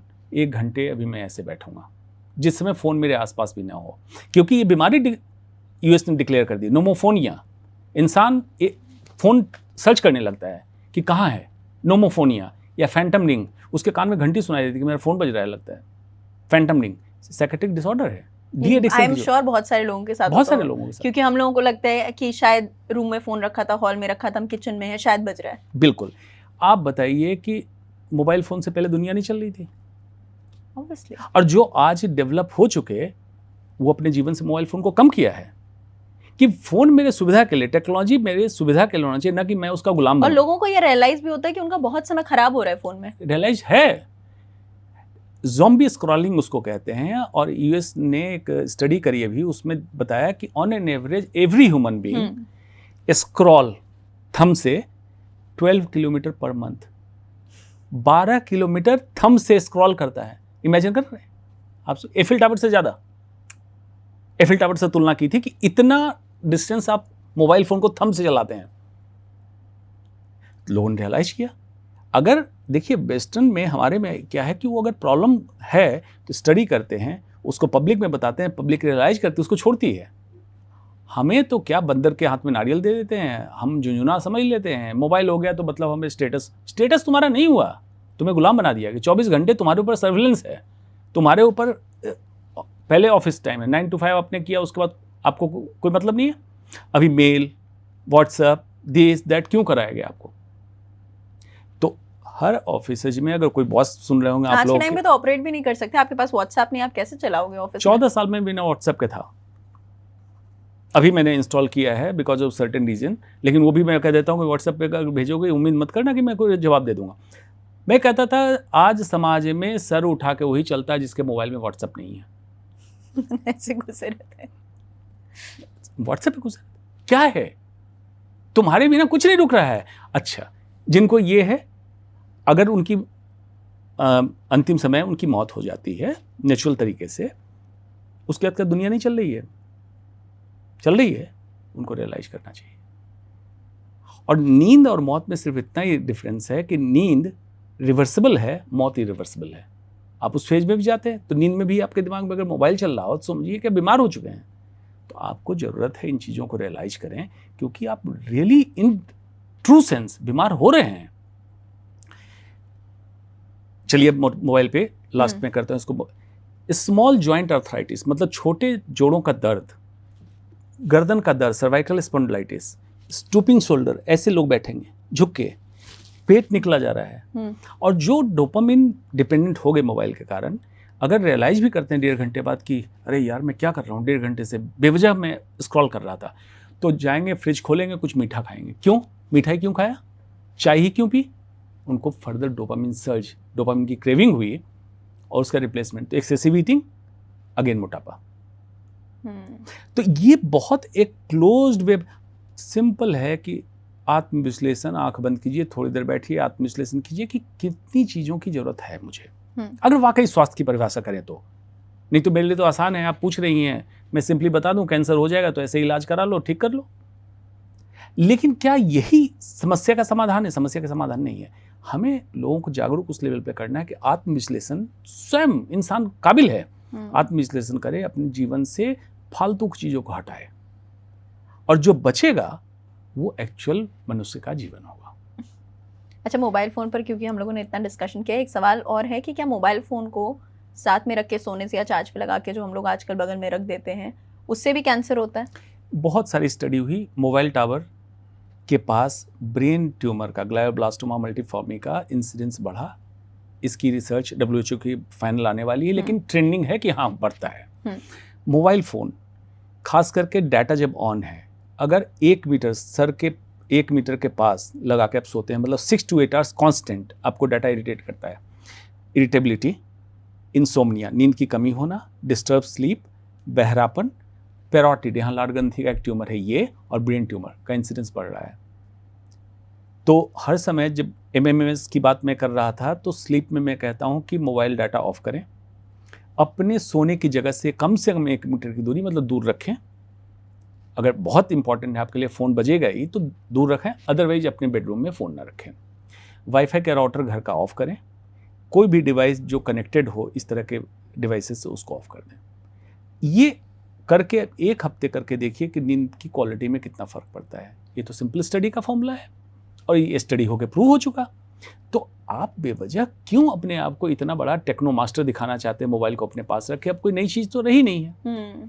आप उसका इस्तेमाल इतना करें कि जिससे आपका काम आसान हो, न कि आपका जीवन कठिन हो जाए। अभी हम लोग जो मोबाइल का इस्तेमाल कर रहे हैं जीवन को कठिन कर रहे हैं, इतना नहीं होना चाहिए। अच्छा, क्योंकि हम लोगों ने अभी बात की कि मोबाइल फ़ोन वाली, तो कुछ और चीज़ें हैं जो कहते हैं कि शायद उनसे भी कैंसर हो जाता है। मैं आपसे पूछ लेती हूँ, प्लास्टिक के डिब्बे में खाना खाना, गर्म खाना खाना, बार बार गर्म करना, उससे भी कैंसर होता है? प्लास्टिक में लगभग 3200 केमिकल हैं, जिसमें 70 केमिकल का रिसर्च तो आ चुका है। उसके टॉप के 4 केमिकल जिससे कैंसर डायरेक्टली लिंक है, कैंसर होता है, थायराइड की समस्या होती है, और पुरुषों में बांझपन मतलब स्पर्म काउंट कम होता है, ये स्टैब्लिश हो चुका। अच्छा। मेन कारक है उसका bisphenol A, BSA, phthalates, PTHA, LATES, 2 chemical हैं। उसके बाद BSA फ्री प्लास्टिक, तो BSA तो आपने निकाल दिया, लेकिन बाकी 70 केमिकल की जो बात मैं कर रहा हूँ वो कहाँ निकाले? तो अपने जीवन से प्लास्टिक का इस्तेमाल कम से कम कर लें। जो दर्शक सुन रहे हैं, जाएं फ्रिज से प्लास्टिक बॉटल हटा दें। सॉल्यूशन ग्लास, कैरी करने के लिए पीतल, तांबे, स्टील की बॉटल घर से पानी भर के ले चलें। ऑफिस पहुँचें, आपके यहाँ फिल्टर लगा, उससे पानी भरें, प्लास्टिक बोतल ना लें। गाड़ी में गर्म पानी आप पीते हैं, गर्म गाड़ी के अंदर प्लास्टिक बॉटल छोड़ते हैं, ये माइक्रो प्लास्टिक्स, नैनो प्लास्टिक्स, और ज़्यादा लीच करेगा। ये पानी बिल्कुल ना पिए। हम लोगों ने भी एक स्टडी देखी थी जिसमें शायद मतलब एक माँ थी, उसके बच्चा था, ब्रेस्ट फीडिंग मिल्क में उसके प्लास्टिक मिला था। माइक्रो प्लास्टिक की स्टडी 2022 में पब्लिश हुई। उसमें न्यूयॉर्क टाइम्स में लिखा भी, human stomach has become ocean, समुद्र, ओशन ऑफ माइक्रोप्लास्टिक। अब रिसर्च आ गया 2024 में, नैनो प्लास्टिक 10⁻⁹ इतना छोटा। अब ये हमारे ब्लड में सर्कुलेट हो रहा है, हार्ट अटैक, इन्फ्लेमेशन करा रहा है, ब्रेन स्ट्रोक करा रहा है, कैंसर, बांझपन, गर्भवती महिलाओं में पल रहे बच्चे के प्लेसेंटा के थ्रू बच्चे के अंदर पहुंचा, ब्रेस्ट मिल्क में पहुंचा नैनो प्लास्टिक। तो भाई हर जगह है। अब ये समुद्री जीवों में है, गाय के दूध में, हर जगह पहुंच चुका है। तो अब लोग कह रहे हैं कि क्या सोल्यूशन, क्या सोल्यूशन? तो हमारे बस का नहीं है। सोल्यूशन पूरे वर्ल्ड को इकट्ठा करना पड़ेगा। जर्मनी काम करना चालू करा, प्लास्टिक का प्रोडक्शन बंद किया और अपने यहाँ से प्लास्टिक हटा रहा है। हमें क्या करना होगा कि जो कॉमन एक्सपोजर सबका है वो तो सबका होगा, आप अपने जीवन से हटाएं, फ्रिज से हटाएं, खाना रखने की चीज़ें हटाएं, जितनी भी चीज़ें आप कैरी कर रहे हैं, आसान होने के लिए प्लास्टिक की बोतल या कुछ खरीदते हैं, उसको हटाने के लिए एक सिंपल प्लेट, एक चम्मच, एक छोटा सा पीतल का गिलास अपने पर्स में रख लें। मेरे बैग में भी आपको मिल जाएगा। आप कहीं पर जरूरत नहीं है, आप गिलास में पानी लेके पी लें, प्लास्टिक बोतल आपको। तो कहने का मतलब ये, इस एक्सपोजर को धीरे धीरे धीरे आप कम करना चालू करें, ताकि इन बाकी लोगों से आपका एक्सपोजर कम हो। ठीक है। रोटी डायरेक्ट फ्लेम पे बनाते हैं गैस के, तो उससे कैंसर हो सकता है? कैंसर की थ्योरी ऐसी नहीं है। स्मोक्ड फूड कैंसर का कारक है, उससे ये विडंबना फैली, ये धारणा सही नहीं है। स्मोक्ड फूड का मतलब होता है जो जापानीज खाते हैं। नॉन वेजिटेरियन फूड को अगर स्मोक पे आप तंदूर कर रहे हैं, मोर देन 40 मिनट्स नाइट्रोसामिन बनता है। उस प्रोटीन के डीनेचुरेशन से नाइट्रोसामिन, वो नाइट्रोसामिन रिस्पॉन्सिबल है कैंसर के लिए, स्टमक कैंसर खास करके। रोटी पे जो हम गर्म करते हैं, तो फ्लेम पे जो रोटी गर्म करते हैं, फ्रैक्शन ऑफ सेकेंड आपकी रोटी फूल जाती है, प्लस उसमें नाइट्रोसामिन नहीं बना, कैंसर नहीं हुआ। दूसरा ग्लाइकेशन, जैसे हनी, कैरामेल, इस तरह की चीज़ों को कोट करते हैं, जिसके कारण ब्राउनिंग होती है, केक बनना और इस तरह की चीज। ये एजिंग है, ageing itself is responsible for cancer. Glycation process को कहते हैं ग्लाइकेशन। तो इस तरह की चीज़ें जो आप करते हैं, उससे कैंसर का इंसिडेंस बढ़ेगा, न कि रोटी को गर्म मतलब फ्लेम पे सेकने से। ठीक है। सेलफोन की बात हो गई, हेयर डाइज और कॉस्मेटिक आपने बता दिया। उसके अलावा मेरा एक क्वेश्चन था कि मान लीजिए कि किसी महिला को ब्रेस्ट कैंसर होता है और उसके बाद उसका ट्रीटमेंट हो जाता है, वो फिट डिक्लेयर हो जाती है, क्या उसके बाद जब वो माँ बनती है तो अपने बच्चे को फीड कर सकती है? बिल्कुल। ब्रेस्ट कैंसर होने में जिस स्तन का कैंसर हुआ उसकी दो सर्जरी होती है। एक तो कम्प्लीटली रिमूव हो सकता है, एक हो सकता है कि सिर्फ ट्यूमर निकाला जाए, स्तन बच जाए, तो उस स्तन से भी फीडिंग कर सकती है। अदरवाइज दूसरे स्तन से तो ब्रेस्ट फीडिंग नॉर्मल कर सकती है अगर ट्रीटमेंट ओवर हो गया, कैंसर क्योर्ड है, और ओब्वियसली प्रेगनेंसी हुई तो कैंसर क्योर है और सारे साइड इफेक्ट खत्म हो चुके हैं, तो ब्रेस्ट फीडिंग कर सकती है। और हम लोगों ने इस बीच बहुत सर्वाइकल कैंसर का भी सुना था, उसमें दो बड़े सवाल आते हैं। एक तो कि वो वैक्सीन से प्रिवेंट हो जाता है क्या पूरी तरीके से, और दूसरा ये कि अगर कोई सेक्सुअली एक्टिव है तो क्या उसको सर्वाइकल कैंसर होने के चांसेस ज़्यादा हैं? सर्वाइकल कैंसर के पीछे के मेन कारण को समझने की जरूरत है। ह्यूमन पैपिलोमा वायरस एक वायरस है। आमतौर पे देखते होंगे गर्दन में मस्से हो जाते हैं। जो लोग कॉमन सैलून में जाते हैं कराने के लिए, तो ह्यूमन पैपिलोमा HPV 6-8 दो स्ट्रेन है जिसके कारण मस्से होते हैं। उसी ग्रुप का वायरस 16 और 18 दो स्ट्रेन है जिसके कारण सर्वाइकल कैंसर होता है। ये आमतौर पे सेक्सुअल कॉन्टैक्ट से ही ट्रांसफर होता है वायरस एक से दूसरे में। मल्टीपल सेक्सुअल पार्टनर अगर हैं तो इसका ट्रांसमिशन का चांस बढ़ेगा, और अगर वायरस स्त्री के प्राइवेट पार्ट में पहुंचा तो इसको 10 साल का समय लगता है कैंसर बनाने में। अगर HPV पहुंचा तो 66% मतलब 2/3 औरतें अपने इम्यून सिस्टम के स्ट्रांग और मजबूत होने के कारण उस वायरस को निकाल देती है।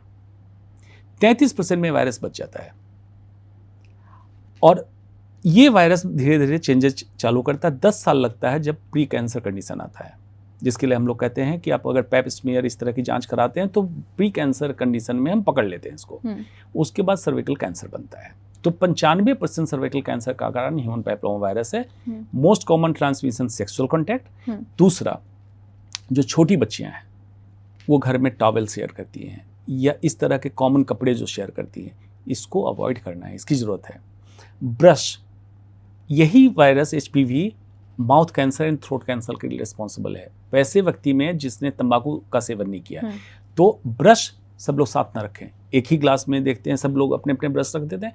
हर ब्रश हर व्यक्ति अपना यूज अलग करे, अपना अलग रखे। मतलब बड़ों का ब्रश, बच्चों का ब्रश, सबका अलग अलग केस में हो, और नहीं तो ब्रश को कवर करके रखें। ये हो गया। अब आपने पूछा वैक्सीन। वैक्सीन का प्रोटेक्शन सर्वाइकल कैंसर में 70% है। मतलब 30 लगने के बाद भी, तीनों डोज लगने के बाद, 3 डोज लगता है सर्वाइकल कैंसर वैक्सीन का, तीनों डोज लगने के बाद भी 100 में से 70 व्यक्ति प्रोटेक्ट होंगे, 30 प्रोटेक्ट नहीं होंगे। लेकिन इस पे चर्चा बहुत है। क्यों? पैसा है, व्यापार है ना। सिंपल प्राइवेट पार्ट हाइजीन, मतलब स्कूल में जाने वाले बच्चे और बच्चियों दोनों को सिखाया जाए कि किस तरह से प्राइवेट पार्ट क्लीनिंग करें। अब ब्रश करते हैं, ये तो सिखाते हैं, शर्म थोड़ी आ रही है। डॉक्टर होने के नाते मैं कह रहा हूँ एक अंग है। खुल के टीचर मेडिकल प्रोफेशनल की हेल्प लें और सिखाएं। मेंस्ट्रुअल एटिकेट, जब बच्चों का मेंस्ट्रुअल पीरियड चालू होता है तो उनको कैसे, कौन ट्रेनिंग देता है? कोई ट्रेनिंग प्रॉपर दे कि पैड का इस्तेमाल कैसे करें, कैसे क्लीनिंग करें, कॉमन टॉयलेट में जा रहे हैं तो क्या प्रिकॉशन आप लें, दूसरों का सामान शेयर ना करें, नैपकिन हो, टिश्यू पेपर हो, टॉवेल हो, इन चीज़ों की जरूरत। अगर इसको हम करते हैं तो इसका protection 60%, almost as much as the vaccine. तो इस पर चर्चा नहीं हुई। और साथ में अगर जीवन शैली हम ठीक करते हैं, इम्यूनिटी बढ़ा देते हैं, तो private part hygiene, menstrual etiquette and lifestyle modification, protection is 80%। लेकिन इसमें पैसा नहीं है, तो इसकी चर्चा कौन करे? तो वैक्सीन लगाने की बात तब सच है कि आप ये स्कूल में, एजुकेशन प्रोग्राम में change, lifestyle change, immune system boost up, और तब वैक्सीन लगा दें, तब प्रोटेक्शन लेवल हमारा बढ़ेगा। इसकी जरूरत है। और at the same time screening mandatory कर दें ताकि प्री कैंसर कंडीशन में डिटेक्ट हो और रोक दें। ये एक सुनियोजित प्रोग्राम हो सकता है। लेकिन होगा क्या? वैक्सीन बनाने वाली कंपनी अलग, स्कूल अलग, मिनिस्ट्री ऑफ हेल्थ अलग, सब अलग अलग काम करें। सबको चाहिए कॉमन बनो। और स्वास्थ्य मंत्री जो है बड़ा विवेकशील और धीरज वाला इंसान होना चाहिए, जो बाकी हर मंत्रालय को मिला के ऐसा प्लेटफॉर्म तैयार करे। प्रिवेंशन का प्लेटफॉर्म बिल्कुल अलग होगा, और तब देखिए जाके कि कितना बड़ा बदलाव आएगा। बड़ा आसान तरीका है। हम लोग क्या है कि एडवर्टीजमेंट में इसमें देख के उलझ जाते हैं कि वैक्सीन आए मिरेकल हो गए। मिरेकल नहीं है यार, मिरेकल नहीं है। लॉन्ग टर्म साइड इफेक्ट पता नहीं होता है वैक्सीन का। जो एस्टैब्लिश चीज़ें उसको करो पहले, हमें जरूरत है उन चीज़ों पे काम करने। वही सारी चीज़ें हुई थी कोविड के वक्त भी कि लोग बहुत खुश हो रहे थे कि वैक्सीन आ गई फाइनली, एंड उसके बाद बहुत सारे ऐसे हम लोगों ने केसेस देखे जब ये बात भी उठी थी कि जो स्ट्रोक्स आ रहे हैं वो वैक्सीन की वजह से आ रहे हैं। तो वो लॉन्ग टर्म इफेक्ट ही एक तरीके से कहा जा सकता है। कोविड वायरस इटसेल्फ रिस्पॉन्सिबल था। Doctor Eric New England journal medicine के एडिटर इन चीफ थे। 7 व्यक्ति में पोस्टमार्टम करके उन्होंने बता दिया था कि मेन प्रॉब्लम डेथ कोविड में जो हो रही है उसमें माइक्रोक्लॉट्स हैं, मतलब खून के थक्के। तो कोविड के कारण था ही। अब वैक्सीन को भी बहुत इमरजेंसी अप्रूवल दिया गया। तो कुछ वैक्सीन जिसमें मॉडर्ना, फाइजर, एस्ट्राजेनेका सबकी वैक्सीन में है, लेकिन ये कंज्यूमरिज्म में एक कंपनी दूसरे कंपनी को बदनाम कर रही है। 2020 में रिपोर्ट 22 में रिपोर्ट है यूएस में मॉडर्ना, फाइजर के वैक्सीन में, mRNA बेस्ड वैक्सीन में क्लॉट देखे गए, लेकिन उसका मार्केट में नहीं है।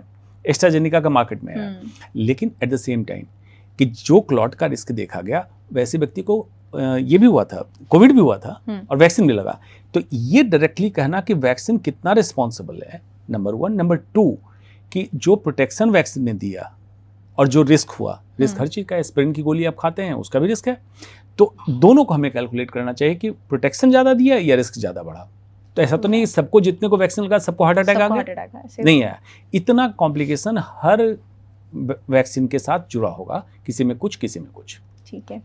अच्छा, क्योंकि हम लोग कैंसर से बेसिकली हम लोग उसके बारे में भी काफ़ी बात करना चाहते थे, मगर हम देखते हैं कि हमारे पेरेंट्स या उनके पेरेंट्स जो रहे हैं उस टाइम पे कैंसर इतनी कॉमन बीमारी नहीं थी जितनी अब हो गई है। अब हमें शायद हर एक फैमिली में एक केस मिल जाता है, हर दूसरे इंसान का अगर सुनने में आता है अरे उसको कैंसर हो गया, किसी को किसी तरीके का, किसी को किसी तरीके का। क्या ये कॉमन होती जा रही है इन द कमिंग टाइम्स? बिल्कुल। कई लोग आपको कहते मिलेंगे कि ऐसा नहीं है, जांच ज़्यादा होने लगी इसलिए कैंसर का पता ज़्यादा चलने लगा। ये 4th रीजन है। हाँ। इस पे एक अच्छी स्टडी है। हाँ। 4था कारण है कि जांच की संख्या बढ़ी इसलिए कैंसर ज़्यादा डिटेक्ट हुआ। वो कौन सा कैंसर, स्टेज 1 या प्री कैंसर?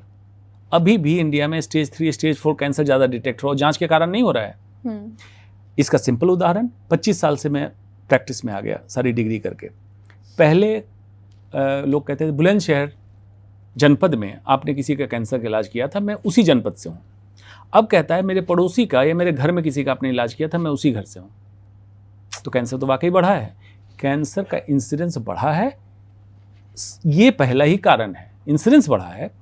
और पिछले 15-17 साल से मैं कह रहा हूँ कि by 2025 India is going to be global capital of cancer. भारत विश्व के कैंसर की राजधानी होगी, हो चुकी है।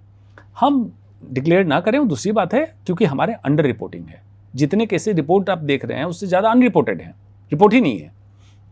तो हमें प्रॉपर रिपोर्टिंग की ज़रूरत इसलिए भी है कि स्ट्रेटजिक लोकेशन हम बनाए। जैसे गॉल ब्लैडर कैंसर, आप गंगा के तट पे कानपुर से नीचे उत्तर प्रदेश, बिहार, 24 परगना, वेस्ट बंगाल तक जाएं तो गॉल ब्लैडर कैंसर यहाँ कॉमन है। साउथ इंडिया में आप जाएंगे किसी को पता ही नहीं gall bladder cancer. Pancreatic cancer उधर कॉमन है, नॉर्थ में माउथ कैंसर कॉमन है, लंग कैंसर कॉमन है। इसलिए ज़रूरी है कि आपको एज ए हेल्थ मिनिस्टर किस एरिया में कैंसर प्रिवेंशन का कौन सी पॉलिसी लागू करनी है, इसके लिए हमें प्रॉपर आंकड़े की ज़रूरत है। और ये प्रॉपर आंकड़ा तभी होगा कि हर कैंसर को नोटिफाइबल कर दो आधार कार्ड से लिंक, या कोई भी कैंसर आईडी कर लो। आधार कार्ड सिंपलिस्ट है क्योंकि सबके पास है, तब जाके प्रॉपर रिपोर्टिंग होगी, distribution of the treatment system and prevention strategy हम उस हिसाब से पूरे भारत में उतार सकते हैं। ठीक, मैं कुछ चीज़ें आपसे जानना चाहती हूँ कि अगर लोग ये सारा काम करते हैं तो क्या उससे कैंसर का रिस्क बढ़ता है? स्मोकिंग और अल्कोहल 100%। स्ट्रेस कैंसर के संबंधित है, डायरेक्टली एंड इनडायरेक्टली दोनों। Okay. Air pollution, water pollution? Air pollution सबसे बड़ा दिल्ली एनसीआर में कैंसर का कारण हो चुका है। कोविड-19? Water pollution, yes. Lymphoma, leukemia, urinary bladder, पेशाब की थैली का कैंसर, ऐसे व्यक्ति में जिसने कभी कोई शराब सिगरेट नहीं लिया, उसमें कैंसर। इस पे भी आऊंगी मैं। कोविड-19? कोविड-19 लिम्फोप्रोलिफरेटिव डिसऑर्डर, मतलब लिम्फोमा, ल्यूकेमिया टाइप की बीमारियों को बढ़ाया क्योंकि इम्यून को मॉड्यूलेट किया, और जो लोग ठीक हो चुके थे इस बीमारी उसमें रिलैप्स कराया। अच्छा, पुअर स्लीप या नाइट शिफ्ट में काम करना? Circadian rhythm establish disturb circadian rhythm, मतलब पुअर स्लीप और डिस्टर्ब स्लीप और एबनॉर्मल टाइम स्लीप, जिसको disturb circadian rhythm. Nurses study में प्रूव कर दिया breast cancer, ovarian cancer, endometrium cancer का कारण है। ओके। मोटापा? मोटापा एक बीमारी नहीं है, एक बीमारी का बिल्कुल किंग मेकर है सारी बीमारी का, जिसमें डायबिटीज, हार्ट डिजीज, हाइपरटेंशन और कैंसर। अच्छा, मैं उस बात पे आ रही थी कि सिगरेट, दारू, मगर इससे पहले मुझे मोटापे पे एक और सवाल पूछना है कि आजकल हम लोग देखते हैं कि लोग बहुत बॉडी पॉजिटिविटी की बात करते हैं कि कोई बात नहीं, हम मोटे हैं तो क्या हुआ, I am living a healthy life, I am eating good, I am going to the gym, I am happy with my body type, क्या हो गया कि मेरी कमर 26 नहीं है 32 है। What is all this about? Like, is it okay being obese? देखिए, body shaming की जो बात है, काला गोरा, मोटा पतला, लंबा नाटा, ये एक अलग है। ये ह्यूमन राइट, मानवाधिकार का उल्लंघन, उसकी बात होती है। लेकिन अगर मेडिकल और साइंस, लॉजिक, रेशनलिटी के दृष्टिकोण से देखें तो मोटा होना गड़बड़ है, उस व्यक्ति के लिए गड़बड़ है। दूसरा कि ये पर्सनल हेल्थ इशू नहीं है, ये पब्लिक हेल्थ इशू है। क्यों? कि ये व्यक्ति उसी रिसोर्स को इस्तेमाल कर रहा है जो हेल्थ के लिए एक रिसोर्स किसी कंट्री का अलोकेट हुआ है, तो मोटा व्यक्ति ज्यादा बीमार होगा एज कंपेयर टू पतला। इंडिया में एक और तरीके का मोटापा जिसको कहते हैं toffee, thin outside fat inside, TOFI, दुबला पतला होगा, पेट निकला होगा, ये ज्यादा खतरनाक मोटापा है। और एक होता है 40, फैट आउटसाइड थिन इनसाइड, ऊपर से तो मोटा दिखेगा लेकिन विस्ट्रल फैट, पेट के ऊपर चर्बी कम होगी, ये व्यक्ति उससे कम रिस्क है बीमारी का। तो टॉफी ज़्यादा खतरनाक है जो इंडियन कम्युनिटी में कॉमन है, चाइना में कॉमन है। क्यों? कि हमारे यहाँ स्ट्रेस एंड हाई कार्बोहाइड्रेट दोनों कॉमन है। जलेबी, गुलाब जामुन, चावल एक प्लेट, ये हमारे कंट्री में है, दूसरे कंट्री में नहीं है। प्रोटीन बेस्ड फूड है, फाइबर खाते हैं, हमने फाइबर खाना छोड़ दिया। तो ये मोटापा कई बीमारियों का कारण है, जिसमें एक बीमारी कैंसर है। ओके। बात अब करते हैं उसकी कि लोगों ने कभी सिगरेट नहीं पी, कभी शराब नहीं पी, टाइम से उठते टाइम से सोते हैं, लेकिन फिर भी उनको कैंसर हो गया। सिगरेट और शराब में एक बार चर्चा हो रही थी, गोष्ठी चल रही थी उन लोगों की, सिगरेट और शराब की।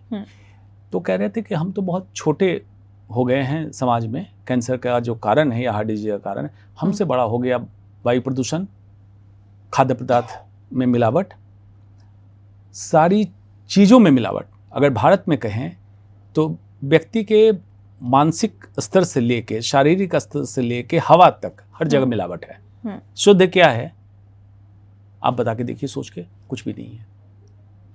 तो सिगरेट और शराब में ये चर्चा हो रही थी कि हमारी तो कोई पूछ ही नहीं रही, पहले लोग हमसे डरते भी थे, नाम बदनाम है, बस हमारा नाम बदनाम है। मेन तो वायु प्रदूषण मारे जा रहा है लोगों को, ये बहुत बड़ा डेविल हो गया है। लेकिन इसको लोग जानते नहीं है। AQI 2 डिजिट में या सिंगल डिजिट में सिर्फ कोविड के टाइम हुआ इंडिया में, और लंदन में एक बार AQI 12 हो गया था, तो सदन में चर्चा होने लगी कि क्या पोल्यूशन कंट्रोल का प्लान है, और हमारे यहाँ ट्रिपल डिजिट हजार पार कर चुका है। और हर बार कहते हैं पराली और दिवाली, यही तो कहते हैं। एक सरकार दूसरे को, मतलब एक पार्टी की सरकार दूसरे पार्टी की सरकार को ये करती थी।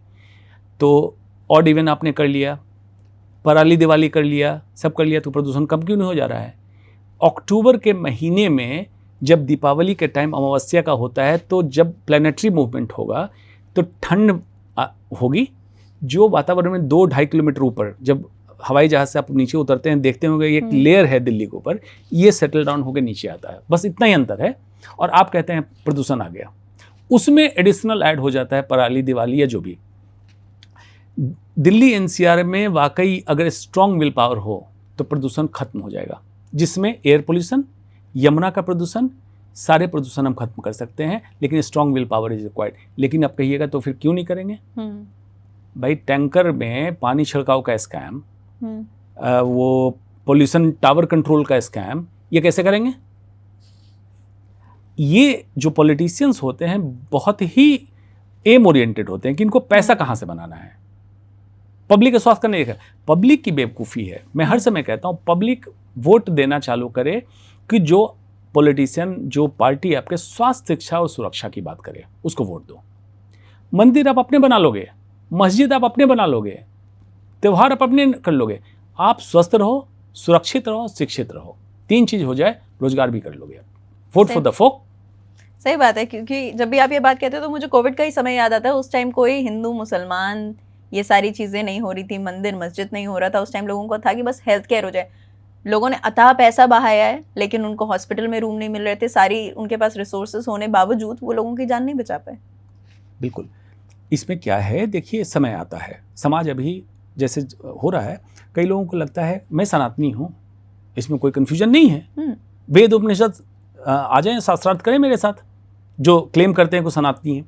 उनको प्रॉब्लम होती है जब मैं कहता हूँ कि सनातन संस्कृति में ये नहीं है जो आज कर रहे हो। हमारे सनातन संस्कृति वसुधैव कुटुंबकम की बात करता था, तो ये मत करो, ये संस्कृति के खिलाफ है। अगर आप वाकई समाज को स्वस्थ देखना चाहते हैं, आप इन चीज़ों को हटा दो ना। धर्म आपके घर के अंदर हो, चाहे कोई भी धर्म का हो। सड़क पे धर्म मत लाओ, सदन में धर्म मत लाओ। धर्म संसद का विषय नहीं होता है, ये आप घर के अंदर रखो। अलग लोग होते हैं, उनको वोट चाहिए और पब्लिक वोटर है। ठीक, आप मुझे बताएंगे कि सबसे कॉमन कैंसर कौन सा है?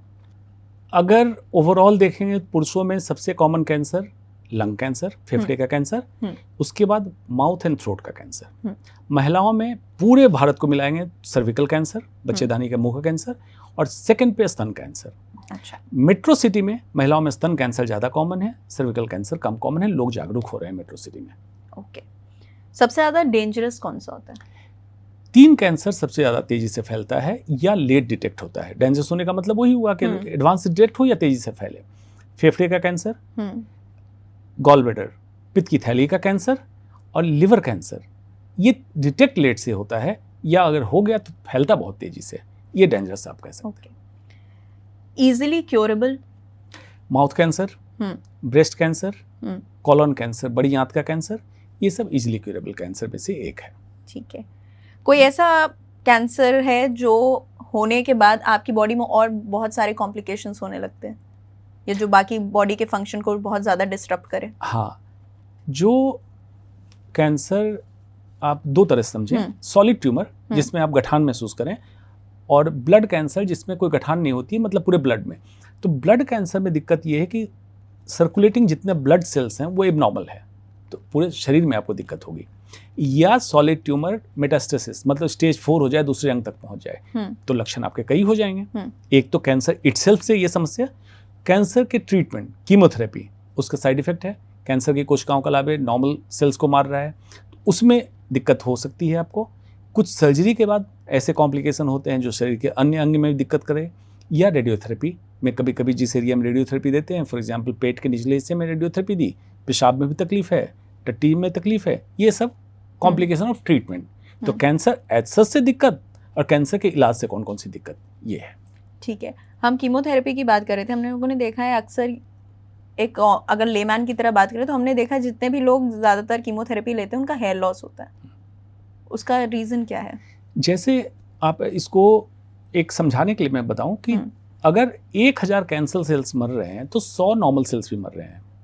उसमें कीमोथेरेपी जितनी ब्रॉड स्पेक्ट्रम होगी उतने ज़्यादा नॉर्मल सेल्स मरेंगे। हेयर फॉलिकल, जो बाल जहाँ जड़ से जुड़ी है उसको हेयर फॉलिकल कहते हैं, ये हेयर फॉलिकल डैमेज होता है कीमोथेरेपी से। कुछ कीमोथेरेपी में है, कुछ में नहीं है। तो हेयर फॉल मतलब डैमेज हो गया तो बाल निकल गए।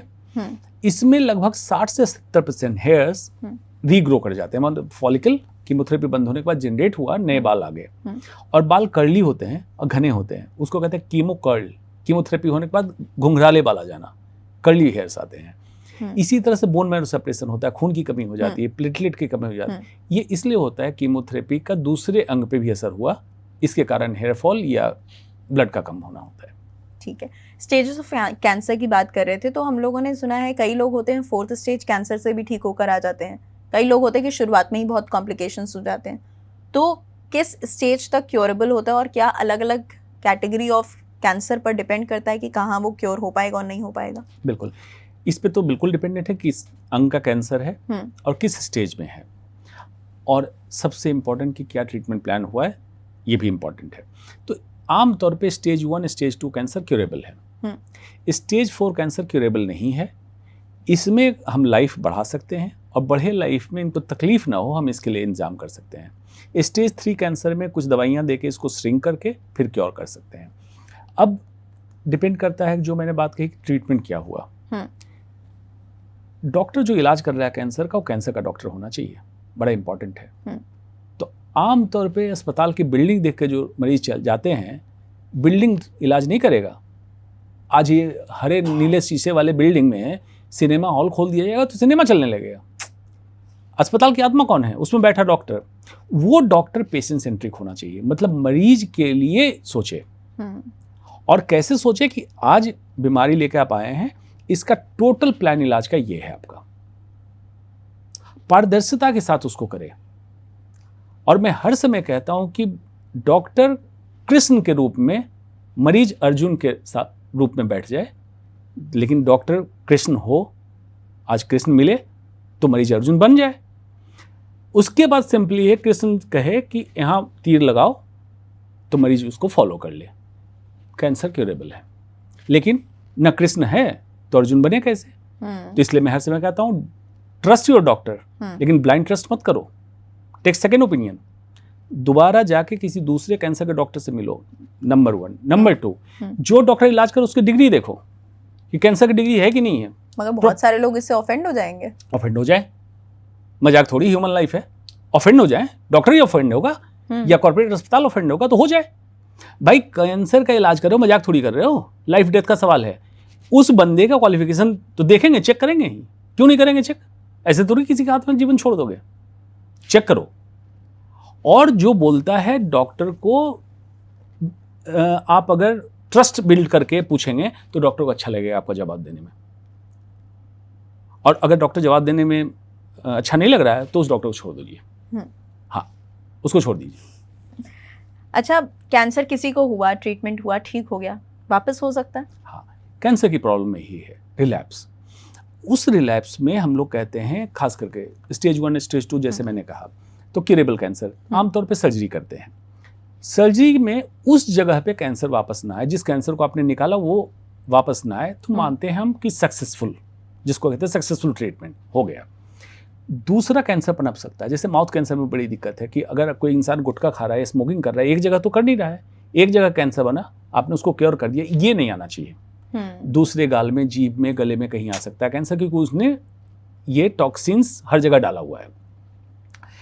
दूसरा 5% सर्कुलेटिंग ट्यूमर सेल बोलते हैं, सर्कुलेटिंग कैंसर सेल, जो ब्लड में सर्कुलेट हो रहा है, जो किसी पेट स्कैन एमआरआई में नहीं आएगा। इसके लिए हम मरीज को 5 साल तक फॉलोअप में रखते हैं कि कभी कोई इसका ट्यूमर सेल सेटल हो और कहीं पनपे तो जल्दी हम डिटेक्ट करें और उसको किल करें। क्या साइंस होते हैं डिटेक्शन के? अगर एक नॉर्मल इंसान ये सोचे कि ये कुछ चीज़ें अगर मैं इसका ध्यान दूं तो मुझे पता चल जाएगा कि कहीं कैंसर तो नहीं है। इसमें किस अंग का कैंसर है उसके हिसाब से लक्षण होंगे, लेकिन अगर पूछिए कि एक बताइए आप, तो एक लक्षण है असामान्य लक्षण। जैसे आज आप हैं, इस समय जगते हैं, इस समय खाना खाते हैं, सब कुछ स्वस्थ है, कोई दिक्कत नहीं है। अब आप पिछले हफ्ते से, 10 दिन से, 1 महीने से महसूस कर रहे हैं पेट भारी भारी रहता है, एसिडिटी रहती है, कहीं पेशाब में, टट्टी में, संभोग के समय खून आने लगा, मुंह में कोई जख्म हो गया, खासकर गुटखा तंबाकू खाने वाले को, दांत हिलने लगे, शरीर के किसी अंग में गठान हो जाए, स्त्री में खासकर स्तन में गठान हो, ये असामान्य लक्षण हुआ। ये असामान्य लक्षण, आवाज़ में बदलाव, खांसी, आपने दवा ले ली, डॉक्टर को दिखाया, एंटीबायोटिक, एंटी एलर्जी, जो भी दवा देनी है डॉक्टर ने दे दिया, या तो ये तकलीफ ठीक ना हो या ठीक होने के बाद भी हो जाए और 3 हफ्ते से लंबे समय तक रहे, तो ये असामान्य लक्षण द्योतक है, एक सिंबल है कि हो सकता है कैंसर पनप रहा हो। तो आप अपने डॉक्टर से रिक्वेस्ट कीजिए कि कैंसर की जांच आप एक बार करा लें। इग्नोर होने में सबसे कॉमन इग्नोरेंस इंडिया में कैंसर में क्या है? खांसी लेके एक मरीज इलाज के लिए गया, डॉक्टर ने एक्सरे किया, बोला टीबी के लक्षण है, टीबी की दवा चालू हो गई। अब 3 हफ्ते से 1 महीने से मरीज टीबी की दवा खा रहा है, उसकी खांसी कम नहीं हो रही है, वजन कम होता जा रहा है, डॉक्टर कह रहा है कि दवा खाते रहो। वही समय था उसको लंग कैंसर की जांच हो जानी चाहिए थी, हो सकता है उसको लंग कैंसर है, अपनी टीबी गलत डायग्नोसिस बनाई है। तो इसलिए हर व्यक्ति को और हर डॉक्टर को जो कैंसर का नहीं जागरूक होना है, असामान्य लक्षण 3 हफ्ते से लंबा हो, जांच कैंसर की करा लें। और क्या टेस्ट होता है कैंसर का? फिर उसी पे है कि लक्षण और किस अंग का है। जैसे स्तन का कैंसर, गठान होगी तो मैमोग्राफी अगर एज 40 से ऊपर है, या अल्ट्रासाउंड या MRI ब्रेस्ट ये कराते हैं। पेट की कोई तकलीफ है, बेसिक जांच है अल्ट्रासाउंड, पेट का अल्ट्रासाउंड करा लें। कहीं कोई जख्म है, बायोप्सी होती है। कहीं कोई गठान है, FNAC होती है। इसलिए वो डॉक्टर को निर्धारित करने दें, अपनी डॉक्टर ना बने, लेकिन सिंपली है जागरूक हों। यही लक्षण आम बीमारियों के लक्षण हैं। तो हो सकता है 100 में से 90 व्यक्ति को सामान्य बीमारी निकले, दवा चले, ठीक हो जाए, लेकिन 10 व्यक्ति को अगर जो कैंसर पकड़ा जाएगा, बड़ी अर्ली स्टेज में पकड़ लिया जाएगा और क्यूरेबल स्टेज होगा। जो आपने बात कही कि खुद डॉक्टर ना बने, आजकल ये गूगल डॉक्टर्स बहुत ज़्यादा हैं कि इंसान को कुछ भी होता है तो वो सबसे पहले जाकर चेक करता है कि क्या हो गया मुझे, और गूगल आधे से ज़्यादा केसेस में यही बताता है कि आप मरने वाले हैं। उसका रीजन है AI के ज़माने में AI लीनियल एल्गोरिदम पे काम करता है। लीनियल एल्गोरिदम हर समय कहता है कि any abnormal symptom can be symptom of cancer. तो आपको बेसिक बताता जाएगा, लेकिन आप गूगल सर्च कर रहे हैं, इसका मतलब डरे हुए हैं, तो आप कैंसर वाली लाइन जो आखिरी है उसी को पकड़ेंगे, आप बीच वाली लाइन नहीं। कैंसर का मतलब डेथ होता है, डेथ होता है ये मान के चलते हैं, जो कि गलत है। ये भी पॉडकास्ट में क्लियर करते चलें कि कैंसर का मतलब डेथ होता है, ये गलत है। तो आप उस लाइन को पकड़ लिए, अब आप हो गए बेचैन। मेरे पास भी मरीज आते हैं, 8-10 जगह डॉक्टरों को दिखा चुके हैं, सब ने मना कर दिया कैंसर नहीं है, लेकिन फिर इसलिए आ रहे हैं कि उसको डर है कि अगर कैंसर है, डॉक्टर बता नहीं रहा, डॉक्टर क्यों नहीं बताएगा, जांच कराएगा, तुम्हारा इलाज करेगा। उसको कहते हैं हाइपोकॉन्ड्रियासिस, मतलब बीमारी के लिए ज़्यादा ही पैनिक हो जाना। तो पैनिक भी नहीं होना है, इग्नोर भी नहीं करना है, बैलेंस की जरूरत है। आज से 40 साल पहले हार्ट डिजीज का यही था, लोगों को थोड़ा भी कहीं दर्द हुआ, मुझे हार्ट अटैक हो रहा है। अब लगने लगा कि स्टेंट डल जाता है, कॉमन है, जबकि वो भी नहीं होना चाहिए, इतने स्टेंट नहीं डलना चाहिए, वो भी गलत है, उस पर अलग चर्चा होगी। सेम आज कैंसर का है। कुछ दिनों में कैंसर के लोग जागरूक हो जाएंगे। कैंसर प्रिवेंटेबल डिजीज है, अर्ली डिटेक्ट होने वाली बीमारी है और ठीक होने वाली बीमारी है। यही 3 सत्य है कैंसर के बारे में, बाकी सत्य नहीं। मगर एक धारणा बनी हुई है ना कि हमारे पास कैंसर की कोई दवाई नहीं है, कैंसर ठीक नहीं हो सकता है। ये बिल्कुल गलत धारणा है, बिल्कुल गलत धारणा है। Solid tumour early stage detection, surgery cure है, किसी कीमो की जरूरत भी नहीं होती है। उसके बाद दोबारा ना हो लाइफस्टाइल मॉडिफिकेशन, जिसमें भी थोड़ी देर पहले हम लोग बात कर रहे थे, ऑटोफेजी, इंटरमिटेंट फास्टिंग, कार्ब लो और नो कार्ब, मिल्क हटा दो, हल्दी का रोल। लोग मानेंगे ही नहीं मिल्क हटा दो। अगर हम लोग भी अपने पेरेंट्स से कहते हैं, हम लोग तो सालों से खाते हैं। India is milk obsessed country, है ना। India milk obsessed country. एक RTI का बता दूं हवाला, 4,30,000 मिल्क कंजप्शन इंडिया में पर डे है, और प्रोडक्शन 1,20,000। बाकी दूध आ कहाँ से रहा है? हाँ, तो ये दूध पीने वाले सोचे ना, प्रकृति क्या है। अगर दूध ही इंसान की जरूरत होती तो माँ जब हमें पैदा करती है तो 6 महीने बाद भी दूध देती है। 6 महीने वीनिंग पीरियड हमने रखा है, 6 महीने में क्यों दूध बंद कर देती है माँ? गाय भैंस जब बच्चा देती है तो 6 महीने दूध क्यों देती है? 8 महीने दे दी है, क्यों बंद कर देती है? और वो दूध उसके बच्चे के लिए है, इंसान के लिए नहीं है। ये मैं तर्क अपने घर पे दे चुकी हूँ और इसके लिए डांट खा चुकी हूँ। I want to know it from the doctor कि क्या जरूरी है। तो विज्ञान के तथ्य पे आए हैं लोग, विज्ञान के तथ्य पे आए। क्या एक एडल्ट ह्यूमन को दूध की जरूरत है? ये पागलपन है, यहाँ बैठा हुआ है पागलपन। एक एडल्ट ह्यूमन को मिल्क की जरूरत नहीं है अपफ्रंट, इवन इफ की वेजिटेरियन है। वेजिटेरियन को तो ज्यादा चाहिए, वो तो नॉन वेजिटेरियन है। नॉन वेजिटेरियन मीन्स बात, किलिंग के बाद ही नॉन वेजिटेरियन नहीं होता है। Animal source of food is non vegetarian, मतलब वेजिटेरियन नहीं है, प्लांट बेस्ड नहीं है। प्लांट बेस्ड फूड हमारे एग्रीगेरियन सोसाइटी, जब हम इवॉल्व हुए तो हंटेरियन कल्चर में हम लोग शिकार करके खाते हैं, मतलब हमारे पूर्वज। फिर इवोल्यूशन बढ़ता गया, नदी के किनारे एग्रीगेरियन सोसाइटी बनी, तो हम लोग किसानी खेती करके प्लांट बेस्ड फूड पे आ गए। तो दूसरों के बच्चे का दूध छीन के इंसान खाता है, तो धर्म की भाषा में कहें तो पाप है, और विज्ञान की भाषा में कहें तो जरूरत नहीं है। बीमारी जरूर आप ले रहे हैं, क्यों? मार्केट से दूध आप खा रहे हैं, एंटीबायोटिक, हार्मोन का इंजेक्शन, कैसे उसको प्रोसेस करने के लिए प्रिजर्व किया। दूध आप आधे घंटे बाहर रखिए, फट जाएगा। आपके यहाँ पैकेट में दूध आता है, घंटों आप रखे रहते, क्यों नहीं फटा? पाश्चुराइजेशन एक फॉर्मूला है, लेकिन पाश्चुराइजेशन से इतना लंबा आप दूध रख लेंगे? नहीं रख पाएंगे। तो उस दूध में बहुत सारी चीजें की गई है जो आपके लिए पॉइजनस है। अब इस चक्कर में देखिए, आज लड़कियों का मेंस्ट्रुअल साइकिल कितना पहले 8 साल की उम्र में, 9 साल की उम्र में पीरियड चालू हो जा रहे हैं, हार्मोन का लोड। इसको बंद कीजिए। इतनी जरूरत नहीं है दूध की। नेचुरल सोर्स मदर जब तक फीड कर रही है। I don't know if it is connected. हम ये भी देख रहे हैं कि आजकल के जितनी न्यूअर जनरेशन है वो लोग अपने एज से काफी ज्यादा बड़े भी दिखते हैं। Exactly, because of thelarche. Technically thelarche बोलते हैं, THELARC। Thelarche means breast development. Early age में चालू हो जा रहा है, क्योंकि उस गाय को एक्सेसिव प्रोडक्शन के लिए, उसके ब्रेस्ट को बड़ा करने के लिए, उस भैंस के ब्रेस्ट को बड़ा करने के लिए हार्मोन इंजेक्शन दिया गया। और फिर बच्चे को कई बार तो ऐसे हत्यारे लोग हैं, गाय और भैंस के बच्चे को मार देते हैं कि 1-2 लीटर दूध भी जो उसको देना पड़ रहा है उसकी जगह ऑक्सीटोसिन का इंजेक्शन देते हैं कि ताकि गाय डायरेक्टली दूध दे दे। तो इतने हार्मोन का लोड इंसान के शरीर पे आ रहा है, इस पे जागरूक होना चाहिए। और वैज्ञानिक तत्व कहेंगे तो दूध की हमें जरूरत नहीं है। बहुत सारे लोग डिसएग्री करेंगे क्योंकि हमारे वहाँ इतना दूध। तो आपके पॉडकास्ट पे लिखें और उनको हम स्टूडियो बुलाते हैं, हमारे साथ डिबेट करें, लेकिन फैक्ट लेके आए। हाँ। कुतर्क ना करें।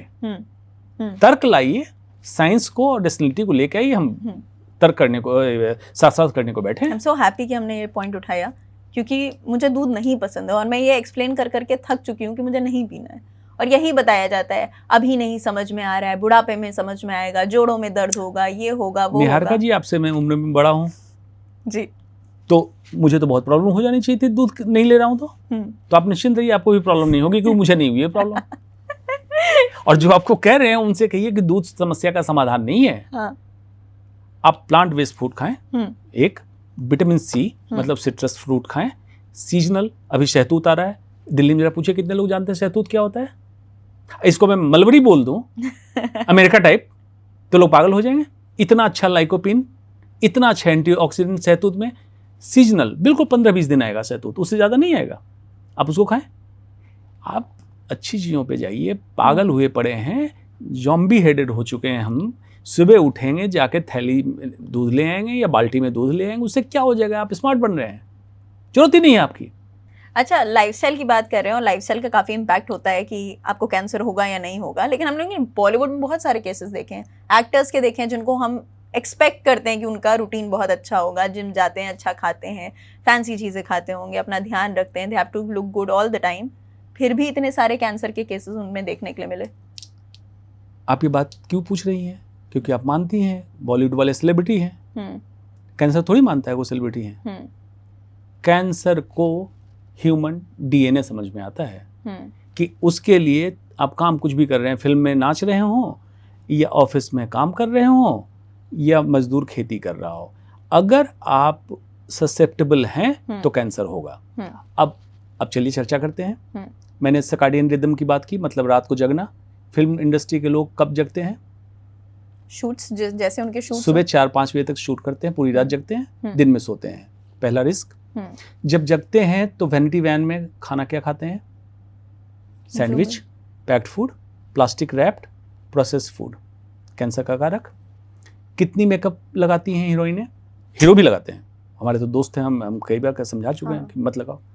एडिक्शन, हर तरह का नशा, एक्सेप्ट कुछ लोग जिसको पर्सनली आता हूँ, मुझे इंडोर्स करना चाहिए, अक्षय कुमार, ये सब बढ़िया है। तो वैसे लोगों को नहीं दिक्कत हो रही है। सिर्फ फिजिकल एक्टिविटी कैंसर से बचा लेगा ऐसा नहीं है, एक प्रोटेक्शन है, लेकिन बाकी चीजें आप देखिए आपके लाइफ में क्या है। केमिकल का इस्तेमाल, उसके बाद वो वीआईपी हो गए हैं सो कॉल्ड, तो ब्रांडेड ऑर्गेनिक खाने, भाई उसको प्रिजर्व कैसे किएगा? तुमने देखा तुम्हारा खाना क्या गांव से आया है? वो सर्टिफाइड नहीं है जो तुम देख रहे हो। तो एक्चुअली सेलिब्रिटी है नहीं, एक्चुअली वो ज़्यादा एट रिस्क है। और जिस समय फिल्म से आउट होते हैं तो कितनी जल्दी बूढ़े हो जाते हैं, लॉन्जेविटी नहीं है। ग्लैमर इसलिए कि स्क्रीन पे आपको सब कुछ अच्छा है। स्क्रीन पे अभी मान लीजिए हम लोग भी बड़े अच्छे दिख रहे होंगे, अगर स्क्रीन से ज़्यादा अच्छे सामने से दिखें तो इंसान सच में स्वस्थ है। और सामने से अच्छा नहीं दिख रहा हो, स्क्रीन पे अच्छा दिख रहा हो, तो मतलब बीमार है। उनकी लाइफस्टाइल में दिक्कत है। जो मेरे से करीब हैं दोस्त, जिसमें हीरोइन भी हैं, हीरो भी हैं, उनको कई लोगों ने अपनी जीवन शैली चेंज की और उन्होंने बताया कि रात का खाना मैंने छोड़ दिया, अब तो बेहतर मैं महसूस करता हूँ यार, चाहे शूट हो चाहे कुछ हो, मैं नहीं खाऊंगा, कोशिश करता हूँ कि दिन में शूट कर लो। तो उनके लिए अलग से, अब सारा उनका कल्चर है बना हुआ, तो अलग से वैनिटी वैन सब कुछ अरेंज किया था कि दिन में करो, ये तो 7 बजे के बाद मिलेगा नहीं। तो ये हुआ है। ज़रूरत है जागरूक करने की। और वो जागरूकता के लिए आमतौर पे डॉक्टर सोच लेते हैं नेता है, आईएएस है, फिल्म इंडस्ट्री का है, तो इसको मत बोलो। अरे क्यों नहीं बोलो यार, ह्यूमन बॉडी है। डॉक्टर के लिए हर बॉडी ह्यूमन बॉडी है, उसको वैसे ही फिट रखना है जैसे एक आम इंसान की बॉडी को रखता है। और इस पूरे उसमें मुझे एक प्रॉब्लम और लगती है कि हम लोगों ने बहुत सारे ऐसे भी केसेस देखे हैं कैंसर के बॉलीवुड में कि अभी हुआ और 1 महीने में ठीक हो गया, स्टेज 4 था, ठीक हो गया, या 1 महीने के अंदर आपने कीमोथेरेपी कराई, आप बिल्कुल ठीक हो गए, आप वापस आ गए, काम कर रहे हो, या वापस you are into the business. देखिए वो लोग फिल्म इंडस्ट्री वाले लोग हैं। आपने सुना होगा पूनम पांडे ने कैंसर सर्विक्स का तमाशा किया था। कुछ स्टेंट भी होता है, उस स्टेंट में ना पड़े। कैंसर कैंसर है। अगर एक सामान्य व्यक्ति में ये होगा, हाँ उनके पास पैसे ज़्यादा हैं। एक बार मीडिया में ने सवाल पूछा कि किसी खास सेलिब्रिटी को कैंसर हुआ था, तो उन्होंने पूछा कि सब लोग बाहर क्यों जाते हैं, क्या इंडिया में कैंसर का इलाज नहीं है? मैंने कहा आप लोगों से बचने के लिए जाते हैं। आप तो माइक लेके डाल देंगे कि कैसा महसूस कर रहे हैं, कीमो लग रही, उल्टी आ रही है, तो बेचारे चले जाते हैं बाहर। दूसरा उनकी साइकोलॉजी में थोड़ा है कि महंगा इलाज होगा तो अच्छा इलाज होगा, ऐसा नहीं है। तो स्टेज 4 कैंसर 1 महीने में कीमोथेरेपी लेके ठीक कर लिया और उसका ठीक ही रह गया लाइफ टाइम, ऐसा नहीं होता है। उसको स्टंट माने आप, रियल स्टोरी नहीं है। कितना खर्चा आता है एक कैंसर ट्रीटमेंट में अगर स्टेजेस के हिसाब से? देखिए सबसे बड़ा ब्लैक होल जो हेल्थ केयर का ट्रीटमेंट के नाम पे वो कैंसर के ट्रीटमेंट का बना हुआ है कि लोगों को एक दिमाग में बैठा दिया गया, एक तरह से आप कहिए तो इसको कॉर्पोरेटाइजेशन में तैयार कर दिया गया लोगों को मानसिक तौर पे कि कैंसर का इलाज महंगा ही होगा, जबकि ऐसा नहीं है। सर्जरी कौन से अस्पताल में इलाज करा रहे हैं उसके हिसाब से। कीमोथेरेपी, बेसिक कीमोथेरेपी बहुत सस्ती है। अब अस्पताल के लोग एमआरपी पे आपको देंगे तो एमआरपी तय कौन कर रहा है? कंपनी वाले लिख के दे रहे हैं, मिनिस्ट्री ऑफ केमिकल फर्टिलाइजर के अंदर एक एनपीपीए के तहत उसका एमआरपी तय करना है। तो एमआरपी अपने इतना हाई रखा क्यों? जैसे अभी 492 दवाइयों पे, कैंसर की दवाइयों पे कैपिंग हुई, हार्ट के स्टेंट पे कैपिंग हुई, इम्प्लांट पे कैपिंग हुई। अब उसके पहले क्या था? एक कैंसर की दवा है डॉक्सीटैक्सिल, एमआरपी लिखा है 18,000 रुपये, ठीक। अब वही दवा कोई पुरानी दिल्ली होलसेलर के पास डायरेक्ट लेने जाए तो उसको मिल जा रही थी 2200 रुपये की।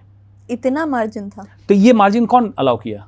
मैं तो हर बार यही सवाल करता था जब पूछते थे लोग, डॉक्टर साहब ले रहे हैं पैसे, तो मैंने कहा डॉक्टर साहब को कमीशन जरूर मिल रहा होगा, लेकिन ये तुम उनको क्यों नहीं पूछते हो जो एमआरपी इतना लिखने के लिए अलाउ कर देते हैं? तो सरकार को कैपिंग कर देनी चाहिए। 1800 और 18,000 2200 में अब वही दवा कैसे मिल रही है 2500 रुपये की? समझ गए नेक्सस को? तो लोगों को लगता था नहीं, जो फार्मा कंपनी है वो स्पॉन्सर कर रही है सरकार को। फार्मा कंपनी तो 2200 रुपये में दवा पुरानी दिल्ली में तो अवेलेबल करा रही है। ये बीच का बिचौलियापन कहीं और जा रहा था, इस पे कोई बात नहीं उठा रहा था। अब बात उठनी चाहिए तो ये हो जाएगी affordable health care. Affordable health care में फिर लोगों को लगता है कि ये जो दवा है नकली है और दिस है दैट है, तो उसके लिए बड़ा सिंपल है। आजकल डिजिटल ज़माना है, बार कोडिंग है, आप अवेलेबल का हर इंसान ऐप ले, बार कोडिंग डाले, इंडियन फार्माकोपिया उसको दिखा दे कि ये ओरिजिनल दवा है या नहीं है। बड़ा सिंपल है भाई। अगर करना चाहोगे तो सच में ये सब बहुत डुएबल है। आज का आर्टिफिशियल इंटेलिजेंस के ज़माने में सारा सिस्टम ऑनलाइन कर दो और मरीज को एम्पावर कर दो। आज हर हाथ में मोबाइल है, एक ऐप बेस कर दो कि कोई भी दवा आपको चेक करनी है, एक्चुअल प्राइस जाननी है, आप इसका बार कोडिंग स्कैन करो, डिटेल आ जाएगा। अगर उस बार कोडिंग में नहीं है तो दवा नकली है, पूरे कंट्री से नकली दवा बाहर हो जाएगी। कितना साधारण सा ये है। बात सही है, क्योंकि फिर 492 दवाइयों पे जब कैपिंग हुई तो लोगों ने कहा कि सर एसेंशियल ड्रग्स पे कैपिंग हो गई, आपका क्या कमेंट है? तो मैंने कहा भाई नॉन एसेंशियल ड्रग्स कौन सी होती है? क्या भुंजा है कि सुबह नींद खुली हम कह रहे हैं 492 छोड़ दो, बाकी दवाइयां मुझे दे दो, खानी है। न्यूट्रास्यूटिकल्स अलग चीज है, मतलब विटामिन की गोली। Otherwise all drugs are essential drugs. तो इसका एमआरपी के लिए जब कंपनी सरकार के पास पेपर डालती है तो उसका एक लॉजिकल रेट तय करके मार्केट में उतार दी जाए। इसका दूसरा डिबेट का एक पहलू है, कई लोग कहते हैं अमेरिका से कंपेयर करते हैं। अमेरिका से मत कंपेयर करो, उसका प्राइस डॉलर में है। अमेरिका का health care collapse health care है। हम इंडिया से कंपेयर करें कि इंडिया में ये दवा इतने की हमारी दवा कंपनी उपलब्ध करा रही है, तो उसका एमआरपी इतना हाई नहीं होना चाहिए। हम इंडिया से कंपेयर करेंगे तब हम हेल्थ केयर को अफोर्डेबल कर देंगे और कैंसर ट्रीटमेंट कॉस्टली नहीं रहेगा। ऑन एन एवरेज तो आप सरकारी में जाएं तो 0, और कॉर्पोरेट में जाएं तो स्काई इज द लिमिट, कहीं भी कुछ हो सकता है। ये तो आपको तय करना है ना, संतुलन बनाने की जरूरत है कि कौन सा इलाज कहाँ बेहतर हो रहा है, कराएं उसको। और जैसे कि हम दवाइयों की बात कर रहे थे, हमने कई बार सुना है कि कोई दवाई होती है उसका बेसिक सॉल्ट जो है वो सस्ता है, लेकिन जब उसके ऊपर कोई फार्मास्यूटिकल अपना ठप्पा लगा देती है, ब्रांडिंग कर लेती है, तो उसको मल्टीफोल्ड प्राइसेस पे बेचती है। जैसे आप मान लीजिए कि एक दवा आप रखें जिसका 1 किलोग्राम रॉ मटेरियल, मतलब जो दवा एज इट इज है, ये है 2000 रुपये की। अब रॉ मटेरियल हमने खरीदा, मेरी कंपनी है, मुझे 1 लाख टैबलेट बनानी है, इसमें 1 किलोग्राम एक्चुअल दवा चाहिए और 1 लाख टैबलेट बनी। अब 2000 रुपये की दवा और बाकी सॉल्ट जिसमें कैल्शियम कार्बोनेट और ये सब हो, जिसको टैबलेट फॉर्म में हम देते हैं या कैप्सूल फॉर्म में जेलेटिन, इसमें डालने के लिए। अब इस दवा पे क्या क्या प्राइसेस, टैबलेटिंग, कंपनी का प्रॉफिट, पैकेजिंग, मार्केटिंग, डॉक्टर का कमीशन, अस्पताल का कमीशन, सब ऐड हो गया। लेकिन अल्टीमेटली पैसा देगा कौन? मरीज देगा ना, कंज्यूमर देगा। तो उसके लिए जो मैं कह रहा हूँ बार कोडिंग सिस्टम सिंपल है। ये जेनरिक मेडिसिन हो या ब्रांडेड मेडिसिन हो, ब्रांडेड मतलब जो आपने कहा किसी कंपनी ने अपना नाम डाल दिया, आप बार कोडिंग करो, बायो इक्विवेलेंस टेस्ट, मतलब दवा इफेक्टिवली दोनों बराबर है, इसकी इंफॉर्मेशन उस पर मिल जाए। मैं गारंटी बता रहा हूं कि सारे लोग जेनेरिक लेने लगेंगे। आज लोगों का ट्रस्ट नहीं आ रहा है जेनेरिक मेडिसिन पे कि ये काम करेगी कि नहीं करेगी, तो लोग डर रहे हैं। और साइड इफेक्ट का डर, साइड इफेक्ट का डर। तो बायो इक्विवेलेंस टेस्ट करके आप अपलोड कर दें। गवर्नमेंट ऑफ इंडिया को चाहिए कि अपलोड कर दो सारे सिस्टम को। ये जो बाकी ब्रांडेड कंपनी है, इनको कह दे कि एमआरपी से ज्यादा आप नहीं रखेंगे। बड़ा सिंपल है और ये डुएबल सिस्टम है। ऐसा नहीं कंपनी खत्म होगी, कंपनी सच में उतने में दवा उतार रही है मार्केट में, एमआरपी हाई रख रही है because of other reason. Marketing, doctor को इम्प्रेस करना है, इन्फ्लुएंस करना है, हॉस्पिटल को इन्फ्लुएंस करना है, ये खत्म हो जाएगा बीच से, दवा सस्ती हो जाएगी। अच्छा, कि हम कैंसर के बारे में बहुत सारे सवाल पूछ रहे थे। एक सवाल रह गया था मेरा कि हम लोगों ने सुना है कि सनस्क्रीन आजकल बहुत फेमस हो गई है कि आप सनस्क्रीन नहीं लगाओगे तो आपके स्किन कैंसर हो जाएगा, लॉन्ग एक्सपोजर अगर होता है आपका सन से, ऐसा होता है? बिल्कुल ही ठीक है। खास करके ओजोन लेयर डैमेज जब से बढ़ा है, अदरवाइज स्किन कैंसर ऑस्ट्रेलिया में ज़्यादा कॉमन था, लेकिन भारत में 2 कारण। एक तो हम लोग की स्किन में मेलाटोनिन, जिसके कारण हमारा कॉम्प्लेक्शन थोड़ा डार्कर है, ऑस्ट्रेलियन का बहुत वाइट है, और उनकी स्किन थिन पतली होती है, तो डैमेज ज़्यादा होता था। दूसरा, इंडिया में भी होने लगा, गोरे लोग ज़्यादा होने लगे, मेलाटोनिन मतलब मेलानिन कम होने लगा और एक्सपोजर बढ़ने लगा। तो ऐसे लोगों के लिए सनस्क्रीन चाहिए, लेकिन थैलेट्स फ्री, पैराबेन फ्री। आप अपने सनस्क्रीन के डब्बे पर पढ़ें, पैराबेन तो नहीं है उसमें, थैलेट्स तो नहीं है, ये एब्जॉर्ब होता है स्किन से, वो कैंसर कराता है। दूसरा,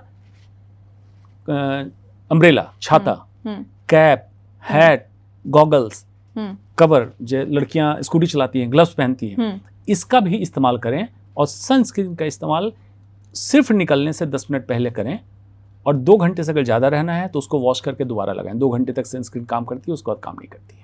क्या कुछ ऐसे फूड आइटम्स हैं जिनको खाने से कैंसर होने का रिस्क कम होता है? देखिए, ये मैं कहूँगा तो एक फिर पैरेलल बाजार चालू हो जाएगा।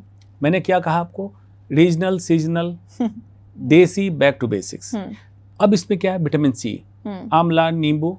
लेकिन क्या आंवला मैं खाऊंगा तो कैंसर नहीं होगा, साथ में सिगरेट पीऊंगा, लाइफस्टाइल खराब हो, तो ऐसा नहीं होगा। विटामिन सी प्रोटेक्टिव है, विटामिन ए प्रोटेक्टिव है, लाइकोपिन जो टमाटर में है प्रोटेक्टिव है। तो आपको रंगीन सब्जियां, रंगीन फल अपने देसी स्टाइल में खाना है। ये सारा तत्व बता रहा हूँ। विज्ञान में बताऊंगा तो बहुत, रेस्वेराट्रोल में बोल दूं, ब्लैकबेरी में है, कॉपर बोल दूं, टर्मरिक में करक्यूमिन है, तो बड़ा अच्छा लगेगा। और मैं सिंपली बता रहा हूँ, रंगीन खाओ, अपने देसी खाओ, तो साधारण लगा। कैंसर का फर्टिलिटी पर असर? कैंसर का फर्टिलिटी पे 2 तरह के असर हो सकता है, ओवेरियन कैंसर या मर्द में टेस्टिकुलर कैंसर, एंडोकोश का कैंसर, तो डायरेक्टली फर्टिलिटी पे असर करेगा। दूसरा, कीमोथेरेपी जिनको लगती है, उनको भी इन ओवरी या टेस्टिस में प्रजनन क्षमता कम होती है, उसका ये तो डायरेक्ट हुआ।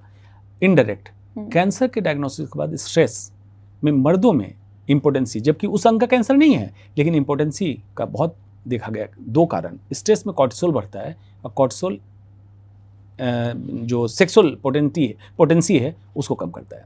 तो ये ऐसे लोगों को फिजिकल ट्रीटमेंट के साथ फिजिकल हेल्थ का, मेंटल हेल्थ का भी ध्यान देना है, तब जाके फर्टिलिटी वापस आ जाएगी।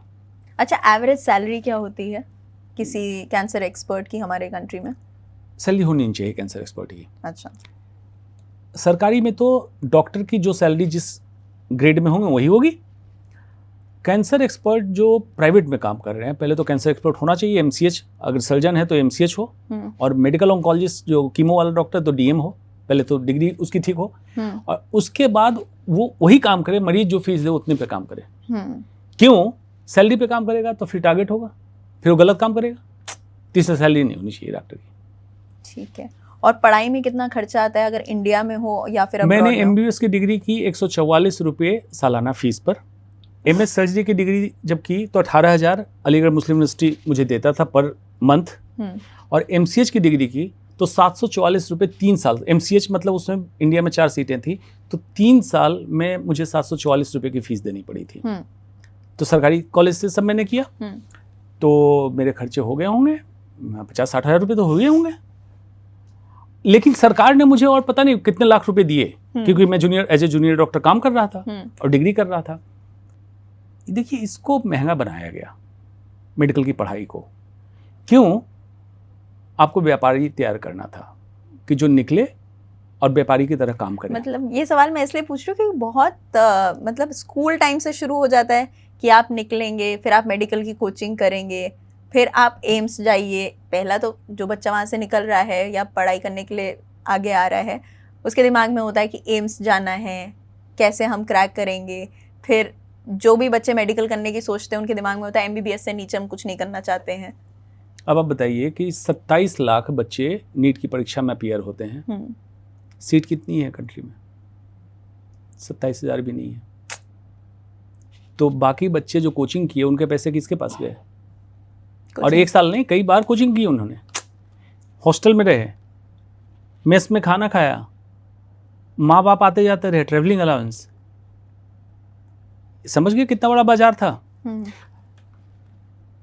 इंसान दो ही चीज से अट्रैक्ट होगा, ख्वाब और खतरा। आपने ख्वाब दिखाया कि बच्चे को डॉक्टर बना देंगे, तुम बस हमारे कोचिंग में भेज दो, देख लिया।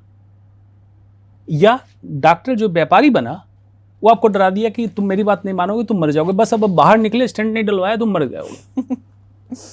खतरा। इसी का व्यापार चल रहा है। जागरूकता छोटी सी करनी है। अरे बच्चे को पढ़ने दो नॉर्मल, अगर पढ़ेगा, काबिल होगा, क्वालिफाई करेगा, सरकारी कॉलेज से अगर करेगा डिग्री तो करेगा, नहीं करेगा नहीं करेगा, कोई जरूरी सब थोड़ी डॉक्टर बन जाए। जिस दिन ये होगा उस दिन प्राइवेट मेडिकल कॉलेज कम होने लगेंगे। क्यों चाहिए प्राइवेट मेडिकल कॉलेज? किसके हैं वो? सारे पॉलिटिशियन के हैं, बिजनेसमैन के हैं। वो क्या लगता है कि आपको आपके बच्चे को डॉक्टर बनाने के लिए खोल रहे हैं, वो पैसा कमाने के लिए खोल रहे हैं। तो आप अपने बच्चों को क्यों पैसे भी भेज रहे हैं डॉक्टर बनने? और डॉक्टर उनको बनने दीजिए, जुनूनी हो, पैशनेट हो उस प्रोफेशन के लिए, नहीं तो डॉक्टर ना बने, बाकी कुछ बन जाए। बहुत सारा धंधा है, कुछ कर लेगा। अगर ये करेंगे तो वाकई स्वास्थ्य व्यवस्था अलग होगी। और दूसरा, भारत में अब फॉर्मूला चल रहा था कि WHO कहता है कि 1000 की आबादी पे एक डॉक्टर चाहिए। तो अभी रिलीज हुआ है डाटा कि हमारे पास तो 800 की आबादी पे एक डॉक्टर है। तो सारे डॉक्टरों को जोड़ दिया, उसमें काम के कितने डॉक्टर हैं ये भी तो देखिए। मतलब क्वालिटी एश्योरेंस, मेडिकल की पढ़ाई जो जितने कॉलेजेज आपने खोल दिए उसके क्वालिटी एश्योरेंस है क्या पढ़ाई का? नहीं है। तो ऐसे डॉक्टरों से इलाज कौन कराएगा? और अगर मान लीजिए मैं कह दूं कि एक बात से बहुत लोग नाराज होते हैं और नाराज हो जाएं कि भाई मेडिकल में रिजर्वेशन नहीं होना चाहिए, आरक्षण नहीं होना चाहिए, तो लोग बहुत नाराज होते हैं। मैं कहता हूं पहले इस बात को समझो, जातिगत आरक्षण का विरोध है, प्राइवेट मतलब डोनेशन भी आरक्षण है उसका विरोध है, और मेडिकल कर रहा हो सिफारिश विरोध है। मेरा विरोध 3 है। मतलब किसी भी तरह के आरक्षण ना हो। डॉक्टर मतलब स्वायत्तता, उसका उस दिमाग जो हो बहुत स्वतंत्र हो, वो किसी के इन्फ्लुएंस में ना हो कि मुझे पैरवी से कराया गया या पैसा दे के कराया गया, ये जाति के कारण मुझे मिला। ओपन कर दो, सिर्फ क्रीमी लेयर सेलेक्ट होके आए इंटेलिजेंस में। क्यों? लाइफ और डेथ का सवाल है। डिफेंस में तो आपने रिजर्वेशन नहीं दिया क्योंकि सुरक्षा का मामला था और जो सामने जो बैठा तो दुश्मन था। यहां पे आपने कॉम्प्रोमाइज कर लिया। मेडिकल कॉलेज ऐसे खोल दी इसमें टीचर नहीं है, तो उसमें कौन सा डॉक्टर बनेगा? हमें उन चीज़ों को करेक्ट करने की जरूरत है और पब्लिक को इन्वॉल्व होना चाहिए। पब्लिक शुड कम फॉरवर्ड कि ऐसे मेडिकल कॉलेज आप जो खोल रहे हैं जहां आपके पास टीचर नहीं है, वहां से कौन सा डॉक्टर निकल रहा है, क्वेश्चन करो। और मैं मजाक में कभी कहता हूँ कि डॉक्टर अपने नाम के नीचे 2 ही शब्द लिखे कि जनरल कैटेगरी से क्वालिफाई किया और सरकारी कॉलेज से पढ़ा, 2 बात लिख दे तो भाई मैं तो ये नहीं किसी जाति वाले को मना कर रहा हूँ। तो देखो मरीज किसके पास जाते हैं, नेता बीमार होते हैं किसको ढूंढ के जाते हैं, जो सरकारी कॉलेज से पढ़ के आए। प्राइवेट वालों के पास क्यों नहीं जाते हैं इलाज कराने? तो भाई जब सब कुछ सबको पता है तो उसको रोको ना, करेक्ट करो, ऐसे थोड़ी है कि छोड़े रहोगे। बिल्कुल ठीक बात है। बहुत अच्छा लगा आपसे बात करके, थैंक यू सो मच। आपने हमारे साथ बहुत सारी इंसाइटफुल इन्फॉर्मेशन शेयर की, और जो आम इंसान के मन में क्वेश्चंस होते हैं कि कैंसर सुन के एक जो डर पैदा हो जाता है उसको, कैंसर से डरने की जरूरत नहीं है, बिल्कुल जरूरत नहीं है। ठीक है, थैंक यू सो मच। अगर आपके कोई भी डाउट्स हैं, कोई भी मेडिकल आपके इश्यूज हैं, कुछ प्रॉब्लम्स हैं, वो सारे आप हमें कमेंट सेक्शन में बता सकते हैं। हम ट्राई करेंगे कि सर का थोड़ा सा टाइम लें, उनके पास तक जाएं आपके क्वेश्चंस लेकर। और जैसा कि सर ने कहा, अगर आपको उनसे डिबेट करनी है मिल्क वाले टॉपिक के कि वो आपके लिए ज़रूरी है या नहीं, वो सब भी आप कमेंट में लिख कर जा सकते हैं। इस इंटरव्यू का आपके लिए बेस्ट पार्ट क्या रहा मुझे कमेंट्स में बताइएगा। जाने से पहले आप हाइप बाय निहारिका को सभी सोशल मीडिया प्लेटफॉर्म्स पर फॉलो भी कर लीजिएगा। Thank you so much. Thank you.